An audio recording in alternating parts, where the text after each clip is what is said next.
Queremos daros a benvida a esta sede para este ciclo das dúas conferencias. Ante a situación da crise sistémica na que nos atopamos, metidos neste intre, e que ainda nos está amosando somente as primeiras consecuencias da crise enerxética, vemos que é capaz de traernos moitas incomodidades, pero tamén fame e incluso guerra, e moitas revoltas, como xa se están empezando a observar. Estamos deixando atrás o que coñecíamos como normalidade, e o edificio social colapsa ante a aterrizaxe da expansión material ilimitada de materiais e de enerxía, aos que antes estábamos acostumados a dispoñer sin ningún tipo de restricción, e ademais a moi baixo prezo, claro. Esta situación parece que dá lugar a un momento aterrador no que pode imperar a barbarie, e a mellor maneira de evitala é que a poboación comprenda o que está a acontecer e por qué. E tamén que ninguna tecnoloxía é capaz de resolver todas as crisis de sostenibilidade causadas polos límites planetarios. Tampouco é nada fácil loitar contra a especulación que ditos recursos escasos xeneran.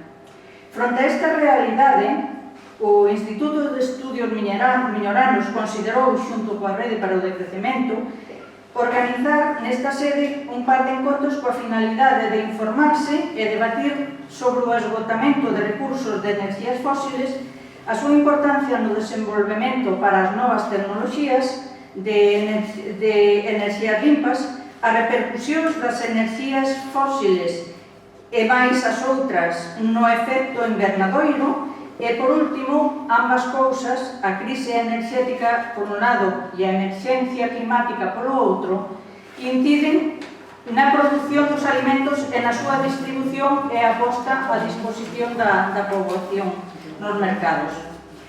Estarédemos preguntando por que lle chamamos ciclo de crecemento.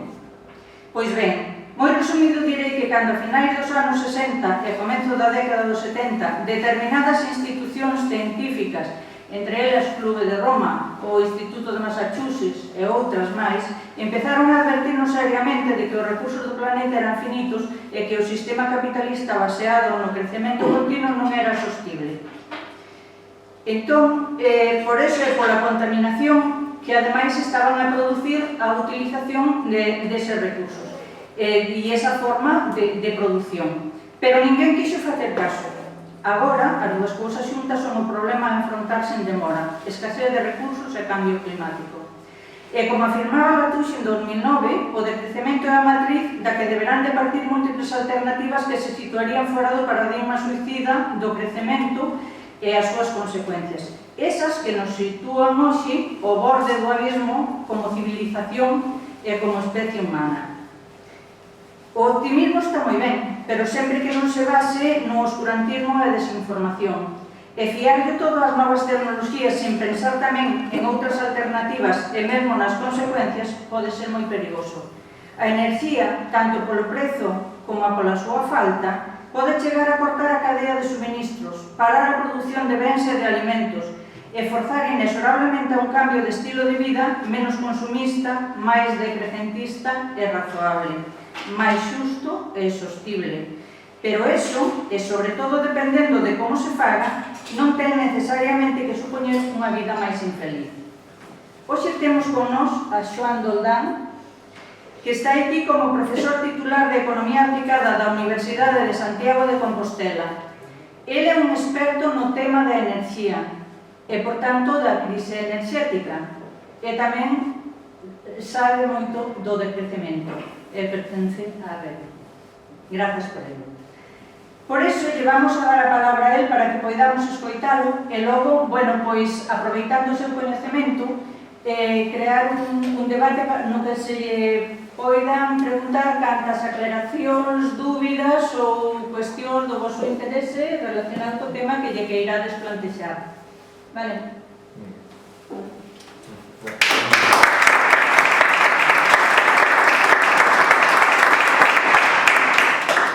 Por esta magnífica presentación e quería tamén agradecer ao Instituto de Estudios Miñoranos que unha vez máis conte comigo para estar aquí. Xa, xa vim varias veces en ocasións anteriores tamén tiven que falar de cuestións relacionadas coa enerxía, e mesmo unha vez, non lembro xa exactamente en que ano, presentar aquí a Guía para o Descenso Enerxético de Véspera de Nada, que é unha asociación na que se crea por alá por ano 2009. No ano 2009 tamén houve un encontro en Barcelona, que é un encontro mundial sobre o COI, sobre os ciclos de extracción de petróleo. Era un congreso que se viña a facer en distintos países e que nesa altura se fixo en Barcelona. Bueno, esta asociación comenzou a traballar nestes temas e anduvemos predicando, porque casi era unha prédica, por distintos lugares falando desta cuestión. Hai algúns anos menos, crease a Rede para o Decrecemento, na que tamén vamos a estar a xente Véspera de Nada e outra xente que, desde distintos ámbitos, chega a ver a necesidade de ir traballando con un novo modelo, un pouco cuestionar tamén moitos aspectos desta forma de entender a vida, de entender a economía, e que debería levarnos a un cambio de paradigma. Bueno, non sei eu, cando comenzamos con todas estas historias, que estábamos pensando si no ano 2022 ou non estábamos a estar como estamos, ainda que realmente a nosa visión das cousas anos atrás xa non era moi optimista respecto a cal podíamos estar nesta altura. Quizás as cousas se aceleran mesmo máis rápido do que podíamos pensar daquela, e tamén, por outra parte, debo dicir que cando comeza a guerra de Ucrania e un pouco todas as consecuencias que estamos vivindo, eu lonxe de asombrarme, a verdade que é como un déjà vu, é dicir, algo que xa máis ou menos tiñamos previsto, que non sabíamos moi ben cando este tipo de cousas podía suceder e con que celeridade podía suceder. De facto, cando Remedios me falou de vir aquí a falar disto, pensei en facer unha presentación de determinado tipo, xa collendo cousas de algunhas outras presentacións que fixera, tamén do que vimos traballando na universidade, e a medida que van sucedendo os acontecementos, fun cambiando a idea e fun metendo outras cousas. Entón, seguramente teño un remixido de cousas aquí que vou a presentar, pero intentarei que teña unha certa coherencia o discurso que vou a facer. A min gustame moito volver atrás, é dicir, como cambian as cousas nun determinado momento e como chegamos a este punto e onde están as raíces desta situación. E o certo que, se nos miramos na historia da humanidade, vemos que realmente a nosa forma de entender a relación coa enerxía é moi distinta agora a como podía ser noutras épocas do pasado. A maior parte da historia da humanidade, os seres humanos, en termos enerxéticos, éramos relativamente racionais, as distintas sociedades eran máis conscientes das limitacións que había na súa contorna e se adaptaban un pouco a esas limitacións. De facto, a maior parte da enerxía que se utilizaba era unha enerxía que tiña que ver basicamente coa ingesta de alimentos e as necesidades para outros usos realmente eran moi pequenas e casi sempre, por non decir casi exclusivamente, en base a enerxías renovables. De todas formas, estas formas de organizarnos socialmente, que tiñan diferencias de lugares a outros, pero non grandísimas diferencias, empeza a mudar, empeza a haber certas mudanzas a partir do século XVI, algunhas indicios de crise enerxética en algunhas zonas de Europa que se agudizan no século XVII e xa claramente no século XVIII, en que se vai dar unha transición a un modelo enerxético máis complexo, un modelo enerxético que ten que ver coas sociedades industriais, que é un tipo de sociedade que nace en algúns países europeos, tamén a partir dos primeiros anos da independencia dos Estados Unidos, se vai configurando unha sociedade tamén de tipo industrial, pero que pouco a pouco se vai extendendo por todo o mundo, digamos, o modelo a seguir, e máis aínda cos procesos de colonización de gran parte do mundo que se dá por parte de potencias europeas a partir de finais do século XIX. Esta nova sociedade que se vai configurando a nivel mundial xa é unha sociedade moi distinta na que a base enerxética cambia. Empezamos a ter sociedades humanas que utilizan fundamentalmente recursos fósiles. Primeiro se empeza co carbón, despois se sigue co petróleo, xa moito máis tarde, xa ben entrado o século XX, co gas natural, non é unha enerxía fósil, pero é unha enerxía non renovable. Se vai botar man tamén na segunda metade do século XX das fontes de enerxía nuclear, e todo isto fai que sexamos sociedades nos que temos unha grandísima abundancia enerxética, porque todos estes novos recursos que se van poñendo e que non sustituen uns aos outros, sino que cada novo recurso o que fai incrementar a disponibilidade enerxética, fai que teñamos, como digo, moita enerxía disponible, unha gran potencia enerxética a nosa disposición, e iso permite configurar as sociedades humanas de forma moi diferente a épocas pasadas e facer sociedades moito máis complexas, sociedades que van gañando en complexidade, e esa complexidade só é factible, só foi factible precisamente por esta grande disponibilidade enerxética. Estas sociedades industriais ben entrado o século XX, cada finero nas últimas décadas do século XX e xa no século XXI, dan lugar incluso a sociedades máis complexas aínda, nas que a demanda enerxética é moito maior e nas que hai que mobilizar cada vez máis recursos enerxéticos. Todo tipo de recursos enerxéticos ten que ser mobilizado para manter esta complexidade. Xa non é ser recursos fósiles ou a enerxía nuclear, sino incluso redescubrir as enerxías renovables para, con iso, contribuir a ter ainda máis abundancia enerxética. Xa non da forma como se facía no pasado, xa non é a forma de aproveitamento eólico, de aproveitamento solar ou incluso da biomasa que facía no pasado, senón con novas técnicas, tratar de aproveitar ao máximo e con un uso totalmente distinto, fundamentalmente para a produción de electricidade, esas enerxías renovables nunhas sociedades que se nutren de cantidades inxentes de enerxía. Nunca, como nos últimos tempos, houve tanta enerxía disponible, nunca, como nos últimos tempos, fomos tan vulnerables a precisamente a esa necesidade de enerxía que temos.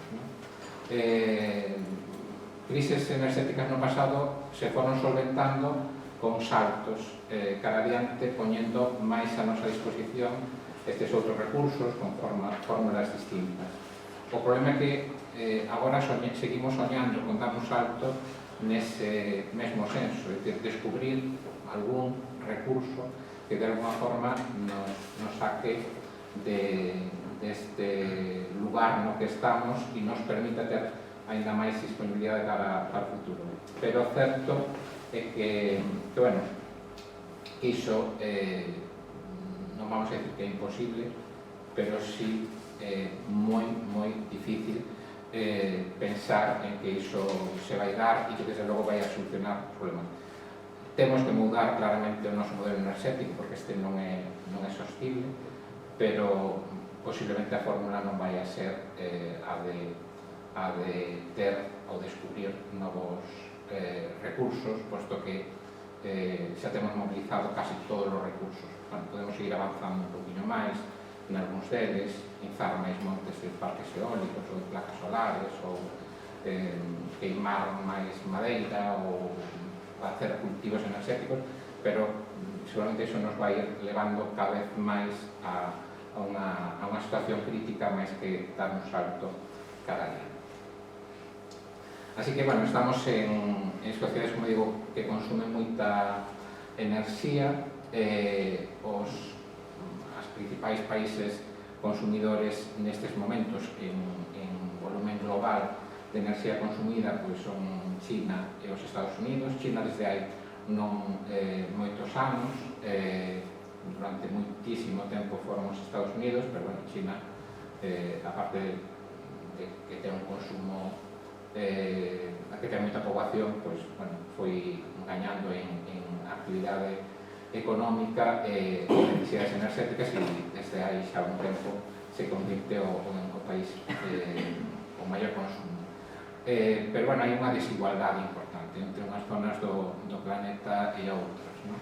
Temos concentrado consumo en determinados países, en determinadas zonas, incluso se miramos en consumos per cápita, pois hai diferencias moi notables entre unhas zonas e outras, non?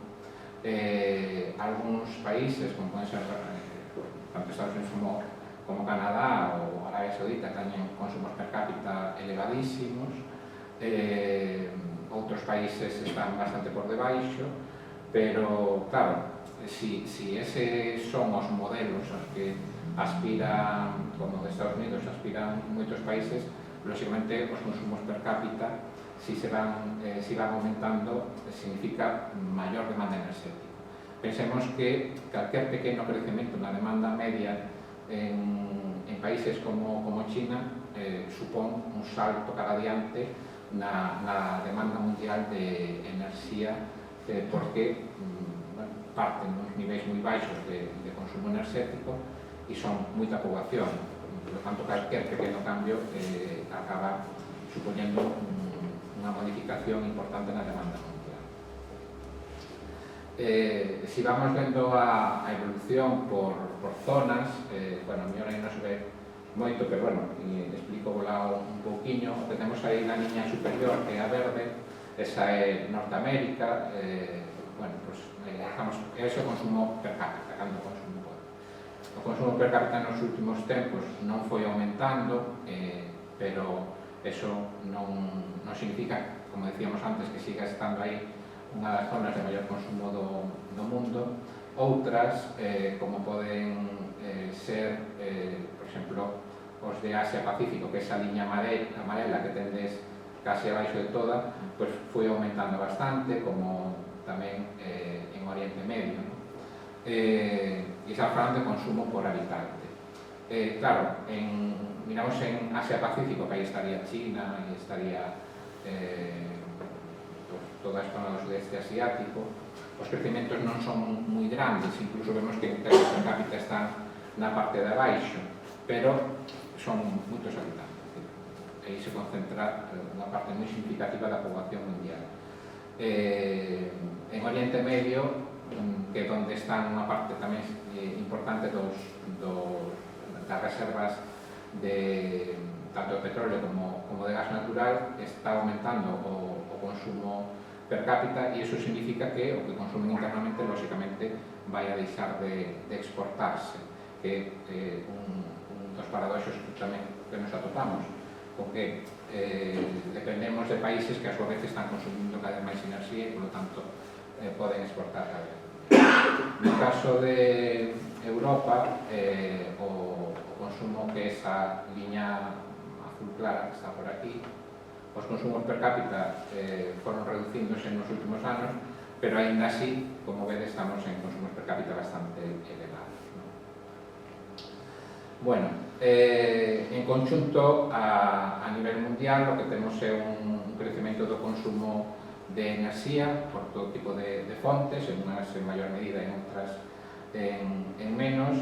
Aí o que está marcado con esa flecha azul na parte de abaixo, eso é Europa, porque despois quero falar un poquinho da situación europea, por isto que está pasando.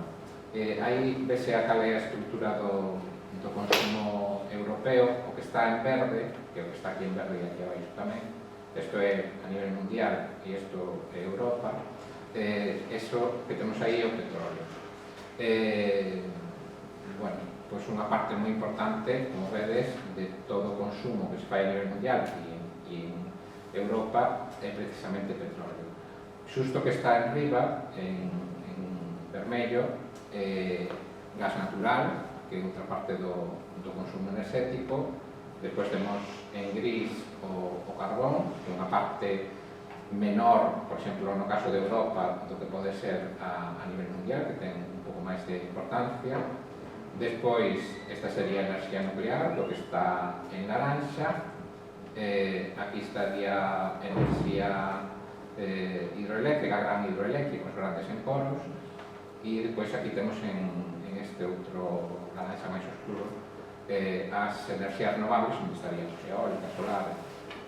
É unha parte relativamente pequena do conxunto de consumo enerxético que facemos, incluída a hidroeléctrica. Vedes que é unha parte pequena comparado con todo o que é a fósil e a nuclear.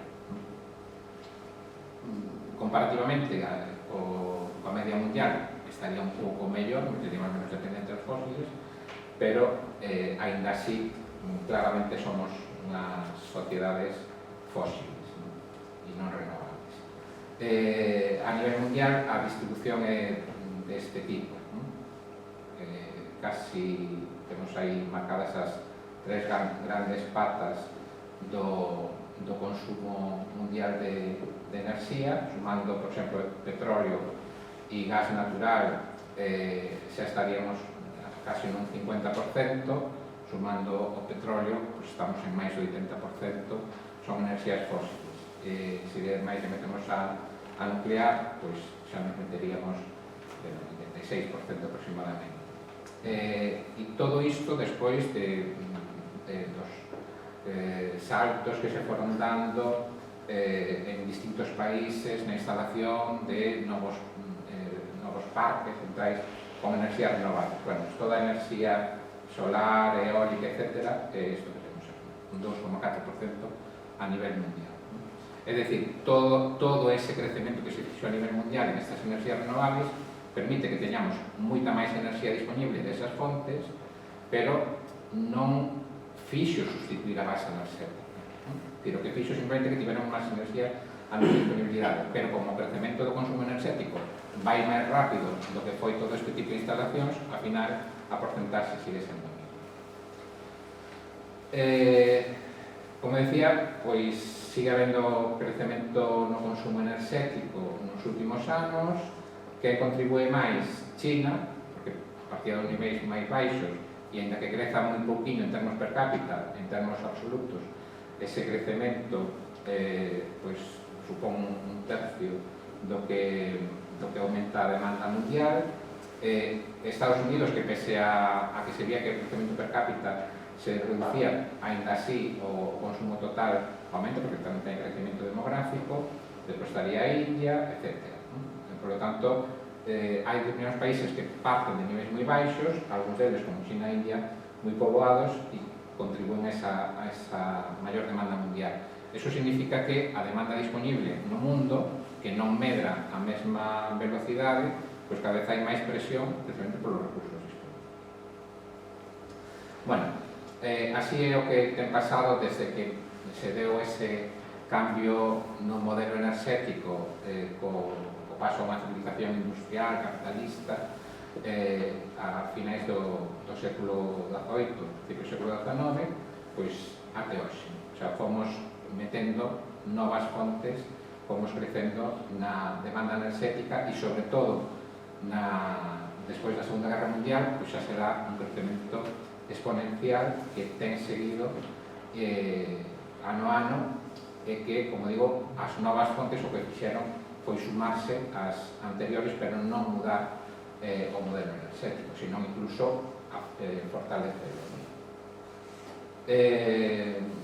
Se miramos para un período un pouco máis curto, desde finais do século XX a agora, pois, bueno, vemos que tamén hai crecimento, ainda que vemos aí unha pequena caída neste momento, e, bueno, o consumo de petróleo sí se tería perdido peso, non en termos absolutos, se veis aquí non hai unha perda de importancia, pero sí en termos relativos, porque como crece a demanda mundial, o peso do petróleo é un pouco menor, e aquí, en cambio, temos que, por exemplo, o medrou do gas natural. Ahora que se fala tanto de gas natural, pues o gas natural, en cambio, aumentou. O carbón máis ou menos estancado, e aquí están as renovables, pero, bueno, as renovables están aquí abaixo. Es decir, aumentaron, pero siguen tendo un peso moi pequeno. Bueno, e vamos a chegarnos a situación da Unión Europea. Ben, de onde ven toda esta enerxía que necesitamos nos distintos lugares para alimentar este modelo enerxético? Pois no caso da Unión Europea, a maior parte de esa enerxía que víamos antes que para Europa pues, seguía sendo fundamentalmente petróleo, gas natural, carbón, ven de fora. E aí están as tasas de dependencia enerxética que temos. A flecha azul é a tasa de dependencia enerxética para a Unión Europea, a flecha vermella é a que temos para o caso de España. Aquí creo que se me moví.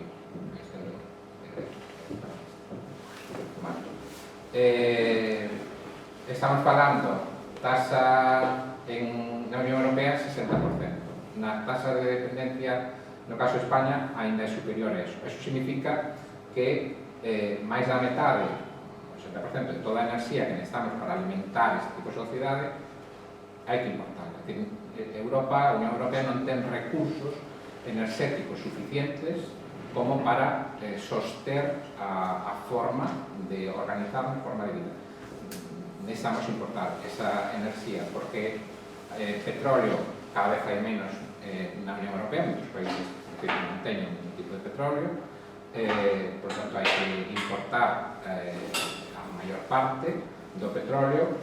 No caso do gas natural pues, sucede outro tanto, no do carbón sucede outro tanto, e incluso en formas de enerxía nuclear, uranio, que tamén temos que importar. Por lo tanto, o grosso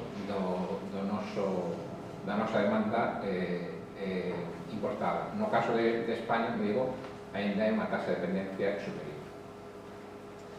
E esa tasa de dependencia, se miramos, por exemplo, para o que serían as principais consumos que facemos, que son petróleo e gas natural, e vemos aquí desde o ano 90 ao 2020, con eses 30 anos, lonxe de reducirse, pois no petróleo ten aumentado, non moito, pero ten aumentado ligeiramente, que estamos falando de tasas de dependencia enerxética do petróleo na Unión Europea superiores ao 90%, é dicir, máis do 90% de todo o petróleo que utilizamos é importado, e no caso do gas natural, como vedes aí, bueno, no ano 2019 chegou ao 90%, e bueno, no ano 2020 está un poquinho por debaixo, pero superior ao 80%. Partíamos do 50% tasa de dependencia. Non é que pasara nada especialmente raro, fundamentalmente o que pasou é que cada vez consumimos máis gas natural, e por lo tanto, como consumimos cada vez máis gas natural, entre outras cousas para producir electricidade, máis non só, tamén para calor, pois o gas natural na Unión Europea non foi aumentando, digo, máis o que sucedeu foi o contrario, que se foi reducindo, así que se consumimos máis e temos menos, pois cada vez dependemos máis. E se miramos cal é a produción con recursos propios, pois temos parte desa explicación. Isto é de 2010 ao 2020, e aquí temos que ocorre coa enerxía renovable, partindo neste punto dun valor 100, quantos que ten pasado, si incrementamos máis dun 35% a produción en base a enerxías renovables. Houve un crecimento moi rápido aí. Pero, en cambio, por exemplo, aquí temos en gas natural estamos producindo casi un tercio de gas natural do que se producía no pasado e consumimos máis. É dicir, o gas natural foi caendo de igual forma que outros combustibles fósiles sólidos, como pode ser o carbón ou o petróleo, que tamén viron reducida a súa producción. Cada vez temos menos petróleo, menos carbón, menos gas natural, etc. E o consumo, en cambio, non seguiu o mesmo nivel. Este crecemento nas enerxías renovables non compensa todas as caídas que está vendo nas outras. E, ademais, claro, este é un crecemento en termos porcentuais, é dicir, un crecemento do 35% das enerxías renovables sobre o nivel que había naquele momento, que era un nivel moi baixo. E, en cambio, aquí estamos falando, por exemplo, de caídas do petróleo ou do gas natural sobre niveles moito máis altos de producción, por lo tanto, non compensa. Bueno, e de onde procede ese petróleo que non temos que importar máis do 90%? Bueno, pois isto é o que ocurre, que de onde procede? Pois casi un 27% de Rusia, dese país que agora falamos tanto dele. Despois temos Irak, Nigeria, Arabia Saudí, Irak e bueno, ademais estuvo tamén sometido a unha guerra non hai tanto tempo, e bueno, temos aí algúns países de Oriente Medio que decíamos que están aumentando o seu consumo interno, bueno, tamén de Estados Unidos, e depois falaremos un poquinho máis de Estados Unidos. De Estados Unidos, pois, un 5,3%, bastante máis baixo do que poden ser outros lugares de importación. Bueno, vamos a pensar en eliminar esto, a Rusia, desa ecuación, e vamos a ir pensando en onde sacamos o petróleo para sustituir o 27% que procede de Rusia. Sin entrar en consideracións de si a guerra é boa, é mala, que ten razón, son os bons e os malos en esta cuestión, a Unión Europea vai ser capaz de sustituir ese 27% de petróleo de Rusia? Como? De onde? Eso é o que temos que empezar a preguntar. Bueno, eso que pasaba co petróleo. Co gas natural, a situación é un pouco máis grave. O 41% do gas natural que consume a Unión Europea, bueno, que importa, mellor dito, non que consume, procede de Rusia. Pero dicimos que máis do 80% de todo o gas natural que necesita a Unión Europea é importado. E dese 80%, pues algo máis do 40% procede de Rusia. Tamén teríamos que facernos a mesma pregunta, ¿no? E se eliminamos de aí esa parte, de onde imos obtelo, ¿no? Porque depois temos aí a Noruega, Argelia, Qatar, outros, pero outros no seu conxunto é iso que temos aí. Bueno, iso falando en global, no conxunto da Unión Europea. Si falamos en particular, para algúns países europeos, non todos necesariamente da Unión Europea, pues bueno, aí vemos algúns graus de dependencia do gas de Rusia, ¿no? que son superiores a ese 40%, ¿no? que víamos aí, a ese 41%, incluída, por exemplo, Alemania, que é do 49%, ou Italia, que é do 46%, cando digamos, por exemplo, Letonia, o 93%, etc. ¿no? Que hai países nos que o grau de dependencia dese gas é moi superior, é certo que algúns outros é menor. Aí chama a atención de quizáis, porque aparece abaixo e ademais ahora que estamos nesta situación da guerra de Ucrania, que Ucrania parece depender nada do gas de Rusia, con cero. Bueno, isto é unha ficción. É unha ficción, entre outras cousas, porque con Ucrania houve outros conflitos anteriores que non foron bélicos, pero sí precisamente sobre o gas, os gasoductos que atravesan Ucrania, que den lugar a unhas crisis que afectaron tamén no seu día a Unión Europea, e a partir do ano 2015 Ucrania deixa de extraer gas do gasoductos que pasa polo seu territorio e pasa a suministrarse de gas desde a Unión Europea. Pero claro, primeiro vai a Unión Europea e depois vai, o sea, vai da Rusia a Unión Europea e depois ven de volta para Ucrania. O sea, non é, aparentemente non procede directamente de Ucrania, pero directamente de Rusia, que sí. Bien. E como chega ese gas? Porque cando falamos de gas natural interesa saber como chega. O gas natural das enerxías fósiles é a última enerxía fósil que se incorpora ao grupo de enerxías fósiles, desa base enerxética fósil que temos nas sociedades actuais, e foise utilizando o gas natural sobre todo cando se absorberon dos problemas que había co gas. Antes diso, por non estar resoltos, o que se facía era o gas natural aparece normalmente asociado a lugares onde hai petróleo, aparece por riba das zonas onde hai petróleo, por tanto, cando se perforaba, pues, o primeiro que aparecía eran esas bolsas de gas. Entón, o que se facía era queimarlo, porque realmente, como guardas un gas, como almacenas un gas. Entón, o que se facía era queimar, durante anos estuvo queimando gas natural de gas, non se aproveitaba. Porque o que interesaba era chegar ao petróleo. Había que solucionar como almacenar ese gas para poder aproveitarlo, como poder moverlo, é dicir, como movemos un gas de un lugar a outro. E iso vai a solucionarse por dúas vías. Unha, a construcción de gasoductos desde os lugares onde se extrae gas natural aos lugares onde se consume ou onde se pode procesar e despois transportar, e o propio procesamento dese gas para que poida ser, por exemplo, embarcado. Pois se pode trazar un gasoducto en lugar de extracción aos lugares de consumo, mover o gas por canalizacións, ou, como digo, leválo a un punto no que pasamos ese gas a un estado líquido, é dicir, licuamos o gas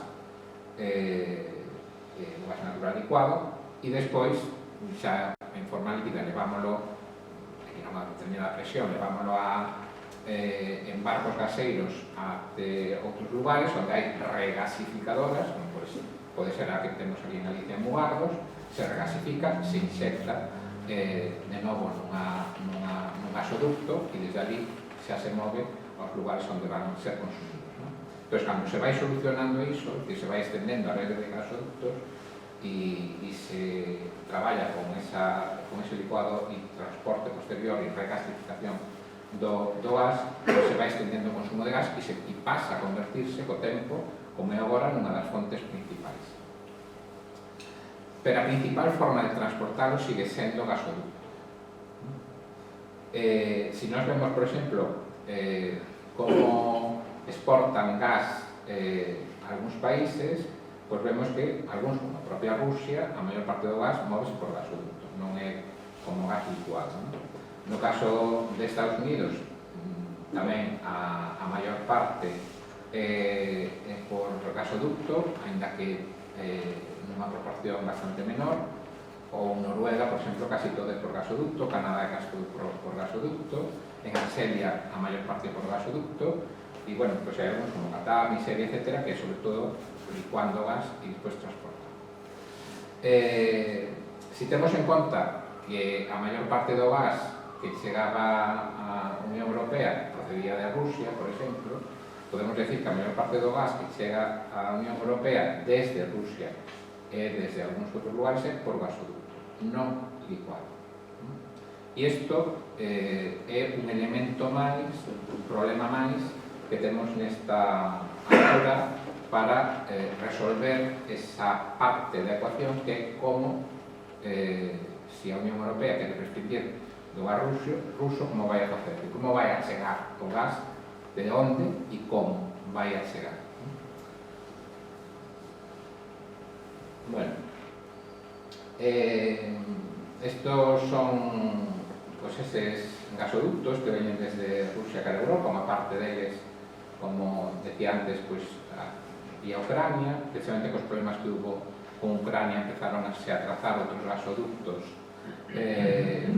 por distintos lugares, precisamente para evitar o conflicto que xa Rusia tiña con Ucrania. Rusia acusaba a Ucrania de que roubaba gas, de que non declaraba todo o gas que utilizaba, e por eso se chegou en dos momentos distintos a unha crise importante entre estes dos países, e posteriormente cometía a Ucrania de utilizar ese gas e entra por outro lado. Entonces fixéronse, sobre todo cara ao norte, e tamén algún gasoducto cara ao sur. Unha forma importante de entrar gas, os gasoductos Nord Stream, que son os que están máis ao norte, que precisamente agora coa guerra de Rusia con Ucrania, pois un deles, a segunda fase dese gasoducto, pois a Unión Europea decidiu suspender a continuación desa, que era precisamente unha das vías máis importantes que tiña para traer o gas desde Rusia. Bueno, este outro plano tamén me gusta moito, este mapa, porque aí está en color así, non sei como se granate, non sei como se chamase, anaranxado. Esos son oleoductos e en verde serían os gasoductos. Gústame a forma como está, porque é un pouco a intensidade do gas que entra e por onde se vai extendendo, porque pues, parecen así como as vegas, a sangre que vai circulando e que de alguma forma vai alimentando os diferentes países, ¿no? Como os ríos que se van bifurcando por aí. Pois hai unha parte importante, como digo, dese petróleo e dese gas chegan por estas vías, por distintas vías que se van bifurcando hasta diante de distintos. Hai gasoductos tamén que veñen de outras zonas, cara a Europa, algunos acabados, outros a medias, que tamén están próximos precisamente a esa zona do Mar Negro, porque, bueno, se trae sobre todo da zona do Caspio e de Oriente Medio, e se queren traer cara a Europa, se están traendo por distintos puntos, ¿no? Que algúns involucran tamén a propia Rusia. Pero esa importancia dos gasoductos é esencial precisamente para manter o consumo de gas e de petróleo, non de petróleo, pero de Europa.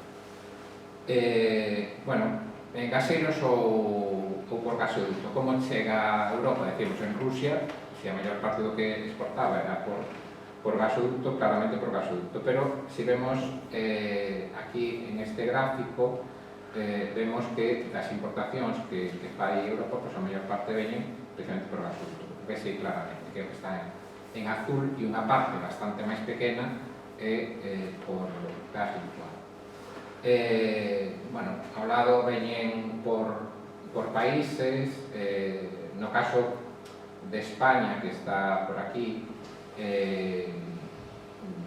a porcentaxe que ven por gasoducto é bastante menor do que pode ser a media europea ou que algúns países, como por exemplo a Alemania, que casi todo chega por gasoducto, pero bueno, eso ten que ver tamén pola procedencia do gas a España, que é sobre todo da Argelia, non é de Rusia, sino que ven sobre todo da Argelia.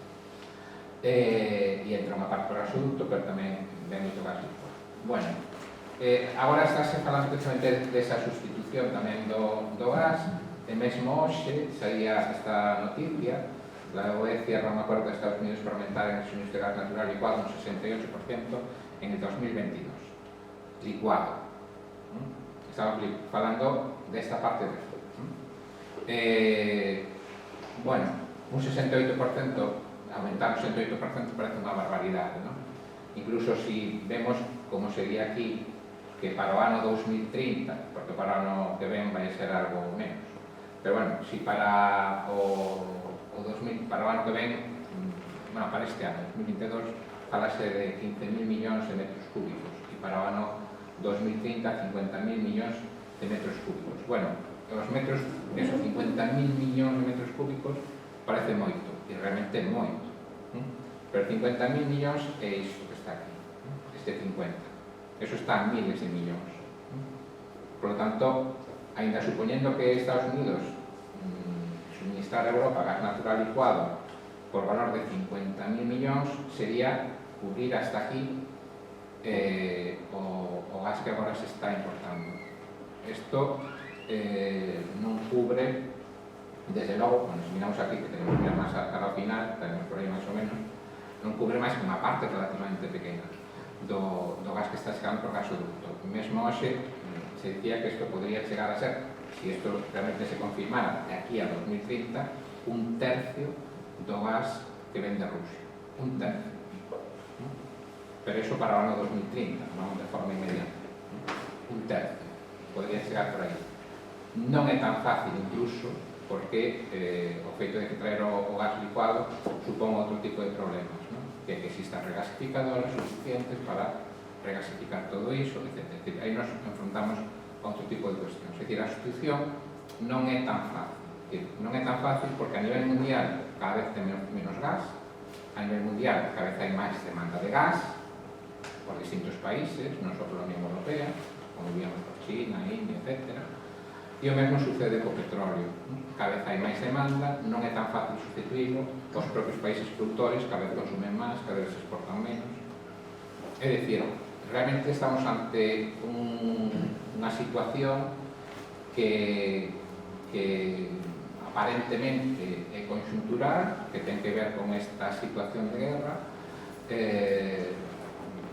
que se escoitamos moitas noticias parece que é relativamente fácil, o sea, agora estamos nunha situación difícil que podría resolverse de aquí a pouco, pero é certo que cando empezamos a mirar os datos non cuadra, que non se resolve isto tan facilmente porque non hai nin de onde traerlo, nin as que, sobre todo, non hai nas cantidades necesarias para cubrir iso. Si se prescinde de esa procedencia que temos na actualidade, que é o que están dicindo continuamente. Ao marxen de outras cousas, a Unión Europea non vai a reducir con isto a súa dependencia enerxética, en todo caso vai aumentar a dependencia enerxética de Estados Unidos, pero non vai a reducir e desde logo se mete nun quebradeiro de cabezas importante e posiblemente se este equivocando en moito. Bueno, por que consumimos tanta enerxía? Bueno, consumimos moita enerxía por moitos motivos, porque consumimos moito, en xeral. Consumimos e transformamos produtos son cada vez máis elaborados, cada vez máis transformados, e cada vez que facemos un novo paso na transformación e complicamos máis o proceso de transformación, consumimos máis enerxía. Toda parte do proceso consume enerxía. Se ainda por riba estes procesos de producción se fan lonxe, pois, ou incluso se fan en diferentes países, as cadeas de producción se estenden ao longo de diferentes países, hai que transportar as cousas dun lugar a outro, materias primas, os produtos ben elaborados, os produtos xa elaborados, os lugares que van a ser consumidos. Bueno, pues todo iso consume moita enerxía. E, como digo, ademais, son produtos, moitos deles, moi elaborados, que xa de por sí consumen moita enerxía. Bueno, hai produtos que consumen máis enerxía nas distintas fases da súa fabricación que no que vai a consumir unha vez que comenzamos a usar hasta que acabe a súa vida útil. Como digo, consumimos, canto máis consumimos, pois máis enerxía gastamos, máis lixo xeramos, etc. E iso xa ven dándose desde hai moito tempo. A Axencia Internacional de Enerxía, no informe no anuario do ano pasado, bueno, xa ven facendo desde hai algúns anos, pois xa non ten que ver coa guerra de Ucrania. Pois xa nos decía que se queríamos pasar, e era sobre todo polos problemas ambientais, a un sistema enerxético con cero emisións, é dicir, que non dependéramos tanto dos combustibles fósiles, pois teríamos que facer unha grandísima transformación nos procesos de obtención de enerxía.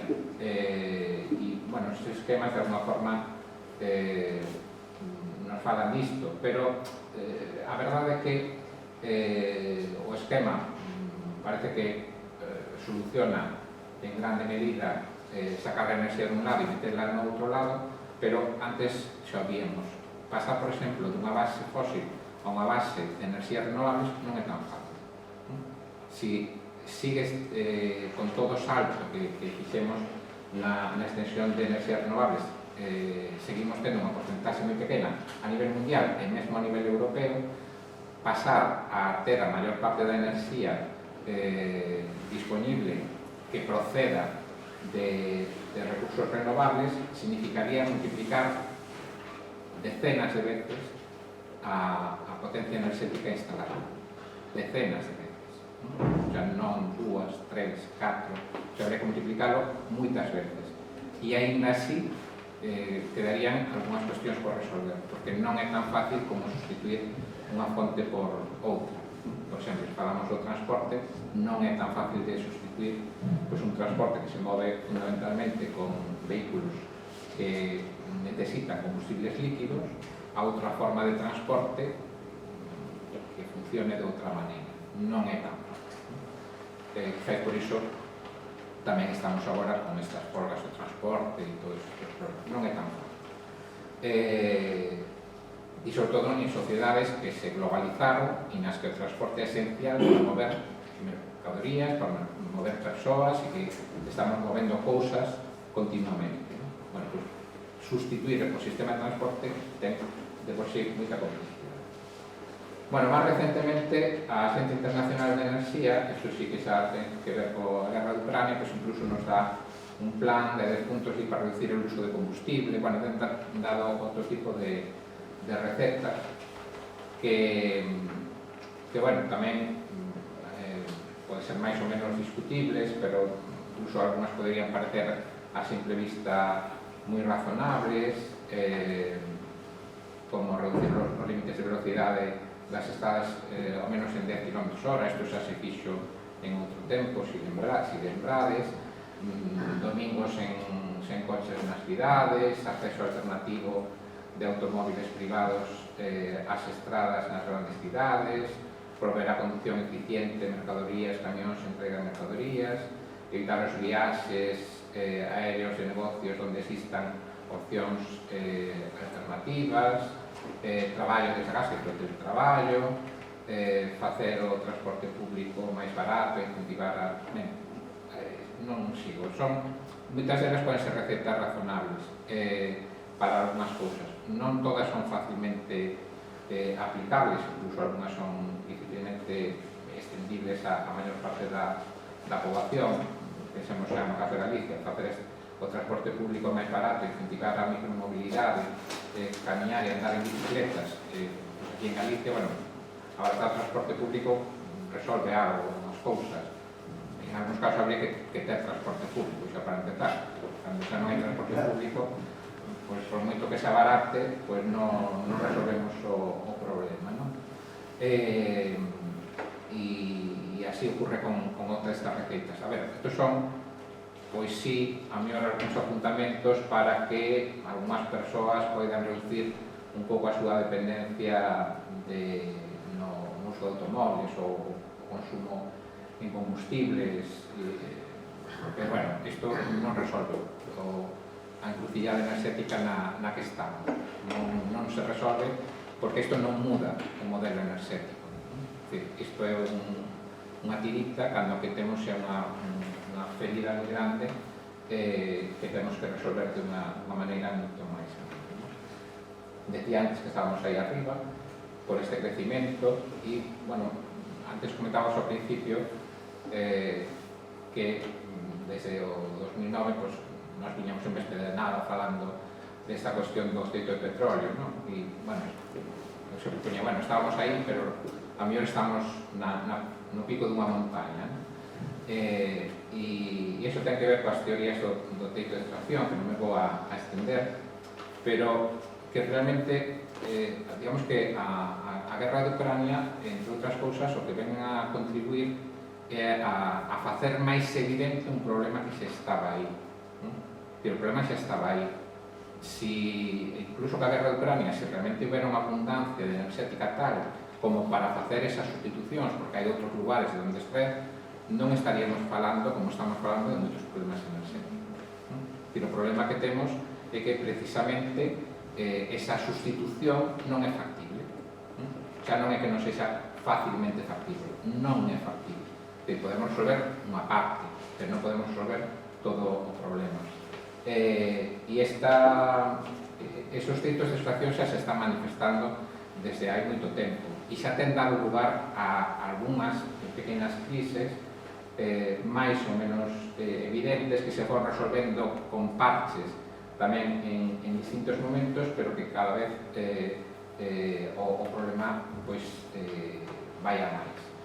Posiblemente, como sucedeu en algúns outros momentos, estas situacións críticas acaben servindo para tomar decisións máis drásticas, por desgraza, decisións nas que nós non participaremos dunha forma democrática como sería desexable, e se empezásemos a facer, por exemplo, hai unha década ou máis, pois ao mellor seguíamos tendo problemas, pois xa teríamos avanzado un pouco. O caso é que non o fixemos, é que non fomos avanzando cara a solución do problema, senón pechando os ollos. No 2007 houve unha evidencia deste problema, xa lembraredes que naquela se chegou a $150 barril, logo nos esquecemos, porque depois baixou o petróleo, pero que todo estaba resolvido.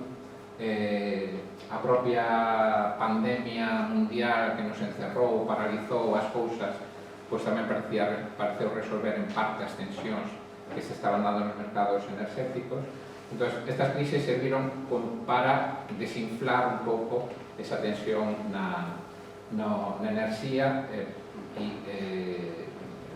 e que non parecese o problema máis inminente. Agora estamos ante unha crise que lonxe de desinflar o problema, o que fai é evidencialo moito máis. Pero ese problema sen guerra de Ucrania tamén se daría. Non podemos pensar que se mañana se resolverá a guerra de Ucrania e volveramos a ter desde a Unión Europea unha relación pacífica, cordial con Rusia, xa todo está resolto, xa podíamos respirar tranquilos. Sí, evidentemente estaríamos máis tranquilos, teríamos un pouco máis de tempo para pensar as cousas, pero o problema iba a aparecer en outro momento, de outra maneira, e seguramente pois tamén nos volveríamos a preguntar que é o que está pasando, pero, como digo, o que está pasando ten que ver con isto que xa se ven anunciando desde aí tempo. É dicir, o petróleo convencional cada vez temos menor disponibilidade e co gas natural tamén temos menos disponibilidade. E en unha sociedade que se alimenta continuamente e crecientemente destas fontes enerxéticas, ter menos é un problema, sempre un problema, porque estamos acostumbrados a ter sempre máis. E agora é o que nos está pasando. Temos claramente menos. E posiblemente vamos a ter menos. Bueno, pues, estos son, e por eso non me vou a parar, pero son precisamente datos que se veñen vendo desde hai tempo, nos que se vai comprobando precisamente como incluso con organismos non sospeitosos como a propia Agencia Internacional de Enerxía, nos que se van dando datos nos que se evidencia que este problema estaba aí, ¿no? É certo que a veces no discurso se iban dicindo que, bueno, non pasa nada co petróleo porque para iso temos o gas, por exemplo. Bueno, se o gas tampouco acaba de resolver o problema, e se non están renovables, pero vemos que as renovables tampouco acaban de resolverlo, etc. E o problema non é só que isto se fose dando por unha propia evolución natural, é dicir, os recursos finitos son finitos, por lo tanto, canto máis os utilizamos, menos quedan, sino que, ademais, eses recursos que son finitos necesitan para estar no mercado investimentos. E se os investimentos que son necesarios para sacar ese menos petróleo, ese menos gas que queda ao mercado, pois incluso se agravarán esa situación. E iso que está pasando xa desde hai algún tempo. Hai multinacionais de enerxía que están orientándose cara a outras cousas. É dicir, non ven claro xa como vai a ser como van a ser esos mercados enerxéticos no futuro. E non están facendo os investimentos necesarios para que incluso ese petróleo cada vez menor que queda, ou ese gas, pois chegue aos mercados da mesma maneira, non?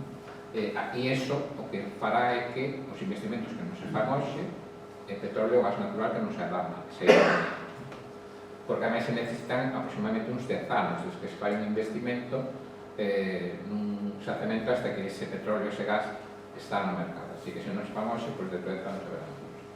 E se miramos, por exemplo, o que está ocurrindo con eses investimentos, pois, bueno, vanse reducindo, o sea, vanse reducindo, aquí temos un estancamento, pero non, aí se vai vendo unha tendencia a reducir esos investimentos e, bueno, hai outros elementos como a venda de activos de algunhas multinacionais que fan levar a pensar que eles xa están facendo contas e están descontando os problemas do futuro, pois anticipando esa venda de activos para orientarse a cada uno. Como digo, isto é un problema que está dándose no petróleo, por lo menos no gas natural, e non me vou a parar. Ainda así podemos pensar, bueno, pero da renovable non se pode facer algo máis, ainda que sexa con ese impulso multiplicando varias veces, etc. Bueno, aí nos encontramos con outros problemas que o dos minerais. É dicir, os recursos renovables son renovables, en principio, pues, nos vamos a ter enerxía solar mentras haxa sol, e mentras haxa sol, pues, non temos de que preocuparnos, pero a cuestión é que se queremos transformar ese sol en electricidade, necesitamos transformadores. De igual forma que o vento, para transformarlo en electricidade, necesitamos transformadores, necesitamos un aerogerador. E para construir esos transformadores, construir os aerogeradores, as placas solares e todas as instalacións para mover toda esa electricidade, se necesitan materiais. Materiais que en algunos casos son críticos.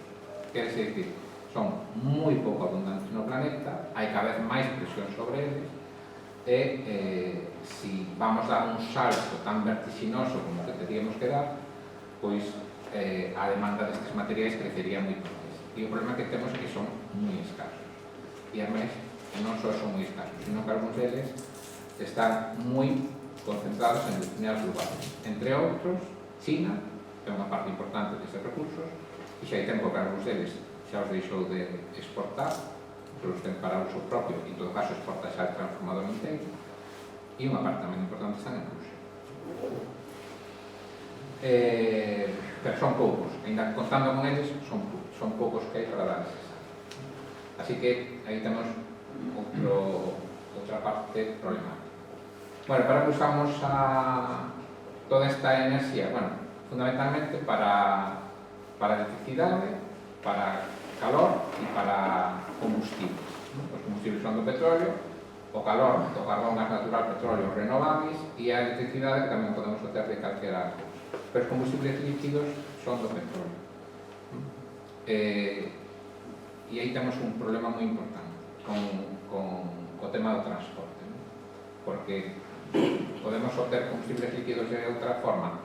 Sí, poderíamos facelo a través usando biomasa, pero teríamos que mobilizar prácticamente todas as terras productivas, unha gran parte das terras productivas do planeta, que mellor é utilizar seguramente para alimentos que para alimentar cosas. É dicir, eso dá lugar a outros problemas. No caso de Galicia, bueno, a situación no caso galego pues non é necesariamente moito mellor, porque estamos metidos dentro deste sistema económico e pois a situación non difire moito da situación española ou europea, con algunhas diferencias. En algúns aspectos incluso podemos decir que estamos un pouco mellor, pero tampouco como para botar foguetes. Tamén en Galicia se importa a maior parte da enerxía. Se nos pensamos, por exemplo, petróleo, gas natural, etc., todo iso é importado, aínda que mobilizamos moitos recursos propios para producir electricidade e, en parte, pois, para exportar. Pero tamén é certo que tamén exportamos porque previamente importamos, por exemplo, moita electricidade que se exporta, pero previamente importamos o gas natural para depois exportar esa electricidade. Precisamente na electricidade, se falamos especificamente de electricidade, non do calor que falaba antes ou dos combustibles líquidos, pero na electricidade sí que temos casi 90%, 88,8%, de toda a electricidade que se xera en Galicia con recursos propios galegos, ainda así non toda, que hai unha parte que é con importada, pero de todas formas un 66% con recursos propios, pero ainda así temos unha parte que é con recursos importados. Exportamos un 30%, que é unha porcentaxe que se ve mantendo xa desde hai moitos anos. Eso é o que muitas veces vemos como abundancia enerxética. Exportamos electricidade, sí, exportamos electricidade, por certo, tamén exportamos derivados de petróleo, e non hai petróleo, exportamos derivados de petróleo porque é unha refinería na Coruña e non todo o que se refina aí se consume en Galicia, tamén eso se exporta. Poderíamos autoabastecernos de enerxía? Bueno, nun 85% sí, poderíamos autoabastecernos de enerxía, non ao 100%, que é unha situación muitísimo mellor da que hai en outros lugares. Evidentemente, se non exportásemos electricidade, poderíamos autoabastecernos con recursos propios nun 85%, pero non, ainda así non totalmente. En cambio, non podemos facelo se falamos de petróleo ou de combustibles líquidos ou de calor. De combustibles líquidos somos dependentes nun 100%. E de calor nunha parte importante, porque unha parte importante do calor témola queimando gas natural, ou algún derivado de petróleo. Por lo tanto, aí temos tamén unha dependencia moi forte. Mellor que en outros sitios, pero bueno. Ben, algunhas cousas que seguramente a guerra de Ucrania revela son, a meu entender, que esa aparente abundancia enerxética que tivíamos hasta ahora, pois realmente o que escondía era unha gran dependencia externa. Tiñamos a sensación de abundancia e agora o que estamos vendo é que esa abundancia non era tal, senón que somos moi dependentes externamente. Por outra parte, o que se está evidenciando é que todos estes proxectos que ten habido en Galicia, en España, na Unión Europea, de desenvolvemento das enerxías renovables, non resolveu o problema enerxético, porque non tiñan como fin transformar o modelo enerxético. Non tiñan como fin sustituir o modelo enerxético, sino de aumentar a disponibilidade enerxética. Así que seguimos sendo dependentes dos recursos fósiles. Revela que a Unión Europea ten unha escasez extrema de enerxía primaria, que a enerxía barata nos fixo máis dependente de todo tipo de suministracións, mesmo de alimentos. É dicir, esa disponibilidade a nivel mundial de enerxía a prezos moi baratos fixo, entre outras cousas, que se dese eso que se chamou deslocalización, que é unha desas formas da globalización, que nos vaciáramos de moitas actividades productivas para que foran a outros lugares e despois importar os produtos transformados, porque era moi barato producirlos en outros lugares. Claro, agora empeza a ser caro traerlos deses outros lugares, porque nós xa non nos producimos internamente, non? E mesmo sucede que de repente pois hai problemas no transporte e non chegan porque non hai produción local, pero non chegan aos lugares. Tamén revela que a mobilidade de persoas e mercadorías é fundamentalmente dependente do petróleo, estamos vendo, o transporte vemos claramente, e a globalización só é posible con unha mobilidade barata. E outro aspecto que eu creo que a veces está revelando máis é que a pobreza enerxética pode realizarse con rapidez. Até pouco pensábamos que a pobreza enerxética era unha cousa que lle afectaba aos pobres. Agora estamos vendo que a pobreza enerxética é unha cousa que se pode estender máis rapidamente do que pensábamos. Pode empezar a ser un problema o abastecernos de distintas formas de enerxía por moita máis poboación. É dicir, o estilo de vida este occidental, por chamarlo de alguna forma, que temos, sosténse precisamente nunha base enerxética e material cero. E, bueno, remato moi rapidamente, estamos nunha crise enerxética, e así é o título desta exposición, pero realmente é unha crise enerxética que é máis cousa, é unha crise enerxética que se xunta a unha crise ecolóxica, unha crise de civilización, é unha crise económica, pero que se ve rodeada de moitos aspectos. E vou a falar moi rapidamente desto da crise da civilización, porque realmente isto debería levarnos a repensar moitas cousas, non? Algúns aspectos asociados ao que se entende por crise de civilización. No cando se fala de crise de civilización, falase que se perde, que hai unha perda de control humano sobre elementos do complexo tecnocientífico vinculados a unha sociedade productivista, consumista, dominada polo complexo industrial militar. Bueno, en tempos de guerra isto convén tamén saber. Que o crecemento expansivo baseado na explotación de recursos non renovables que implica os problemas de natureza e globalización, os problemas ambientais, como cada vez tamén estamos vendo en maior medida. E isto, o que nos está falando que está en crise este modo de vida que temos, este modo de vida de consumir, de vivir, e que posiblemente estemos ás portas. Cando se vai dar? Bueno, podemos debatir sobre isto, pero estamos ás portas quizás de algún colapso desta civilización, como xa sucedeu en outras no pasado. Non ten por que ser un colapso fulminante, non ten por que suceder así de repente, un día para outro acabou isto.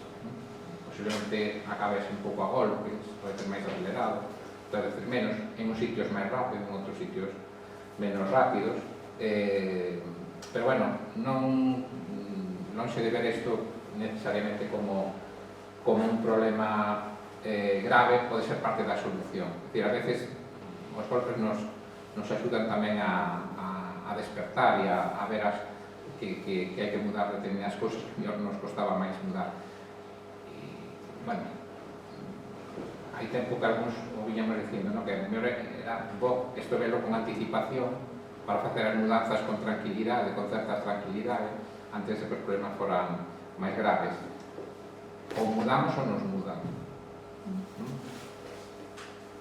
É dicir, non podemos resistirnos, pero seguramente é mellor que tomemos na medida posible, cada vez menos, as rendas para facernos as mudanzas a que outros deciden como nos van a mudar, non?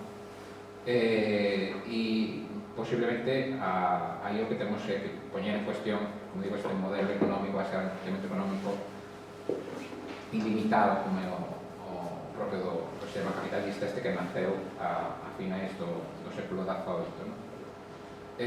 Curiosamente, se nós tiramos, eu veño dunha facultade de economía, do que din as doctrinas económicas convencionais, o que nos din é, bueno, cando hai estes problemas, a solución sempre é o crecemento. É dicir, o crecemento parece que é a solución. É dicir, é un problema, pero incluso é un problema que se acaba convertindo en solución.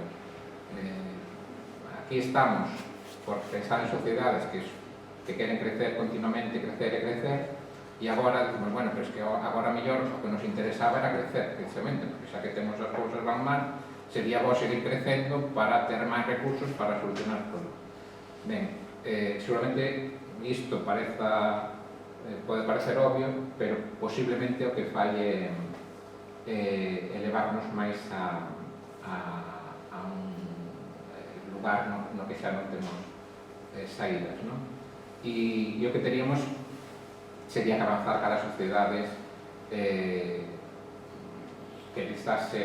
traballase máis no autoabastecemento enerxético, no autoxeración con fontes renovables, cara ao autoabastecemento alimentario, reducir o consumo enerxético, relocalizar a produción, cambiar radicalmente o medio de transporte. Bueno, isto vense dicindo desde hai moito tempo. Avanzamos algo nisto? Non sei se dicir nada é demasiado extremo, pero casi nada. Casi nada avanzamos desde que se veñen dicindo estas cousas até agora. O problema é que agora non é tan fácil. É dicir, se antes era difícil, agora non é tan fácil. E aí é onde veñen as propostas de crecemento, das que podemos falar agora, que son múltiples, pero que na práctica, e resumindo moi rapidamente, e con isto además vou rematar, se queredes falamos sobre isto, na práctica é buscar un modelo diferente a este, no que o crecemento, digamos, non sexa a religión, na que temos que repensalo prácticamente todo. Hai moitas receitas desde o de crecemento, non todas son aplicables da mesma maneira en todos os lugares, nin ao mesmo tempo, etc. E todas elas seguramente necesitan, entre outras cosas, precisamente do debate público, do debate entre as persoas e ver o que se acomoda mellor en cada caso, ¿no? Pero bueno, é urxente facer este debate, ¿no? E nada máis, Gracias.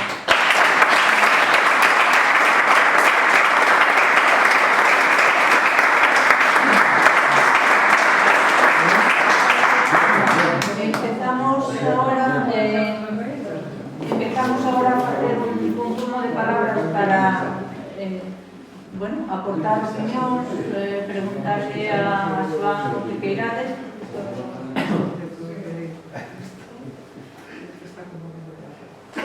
Sí, adiante. Vamos a ver, destas medidas que nos preocupan estas cousas, probablemente pode haber dúcias de vínculos para o problema é que da propia sociedade da baixo arriba xurda a posibilidade de cambiar as cousas, eu vexo bastante difícil. Eu vexo bastante difícil porque estamos metidos nun consumismo tan tremendo que, bueno, que a xente enferma de consumismo.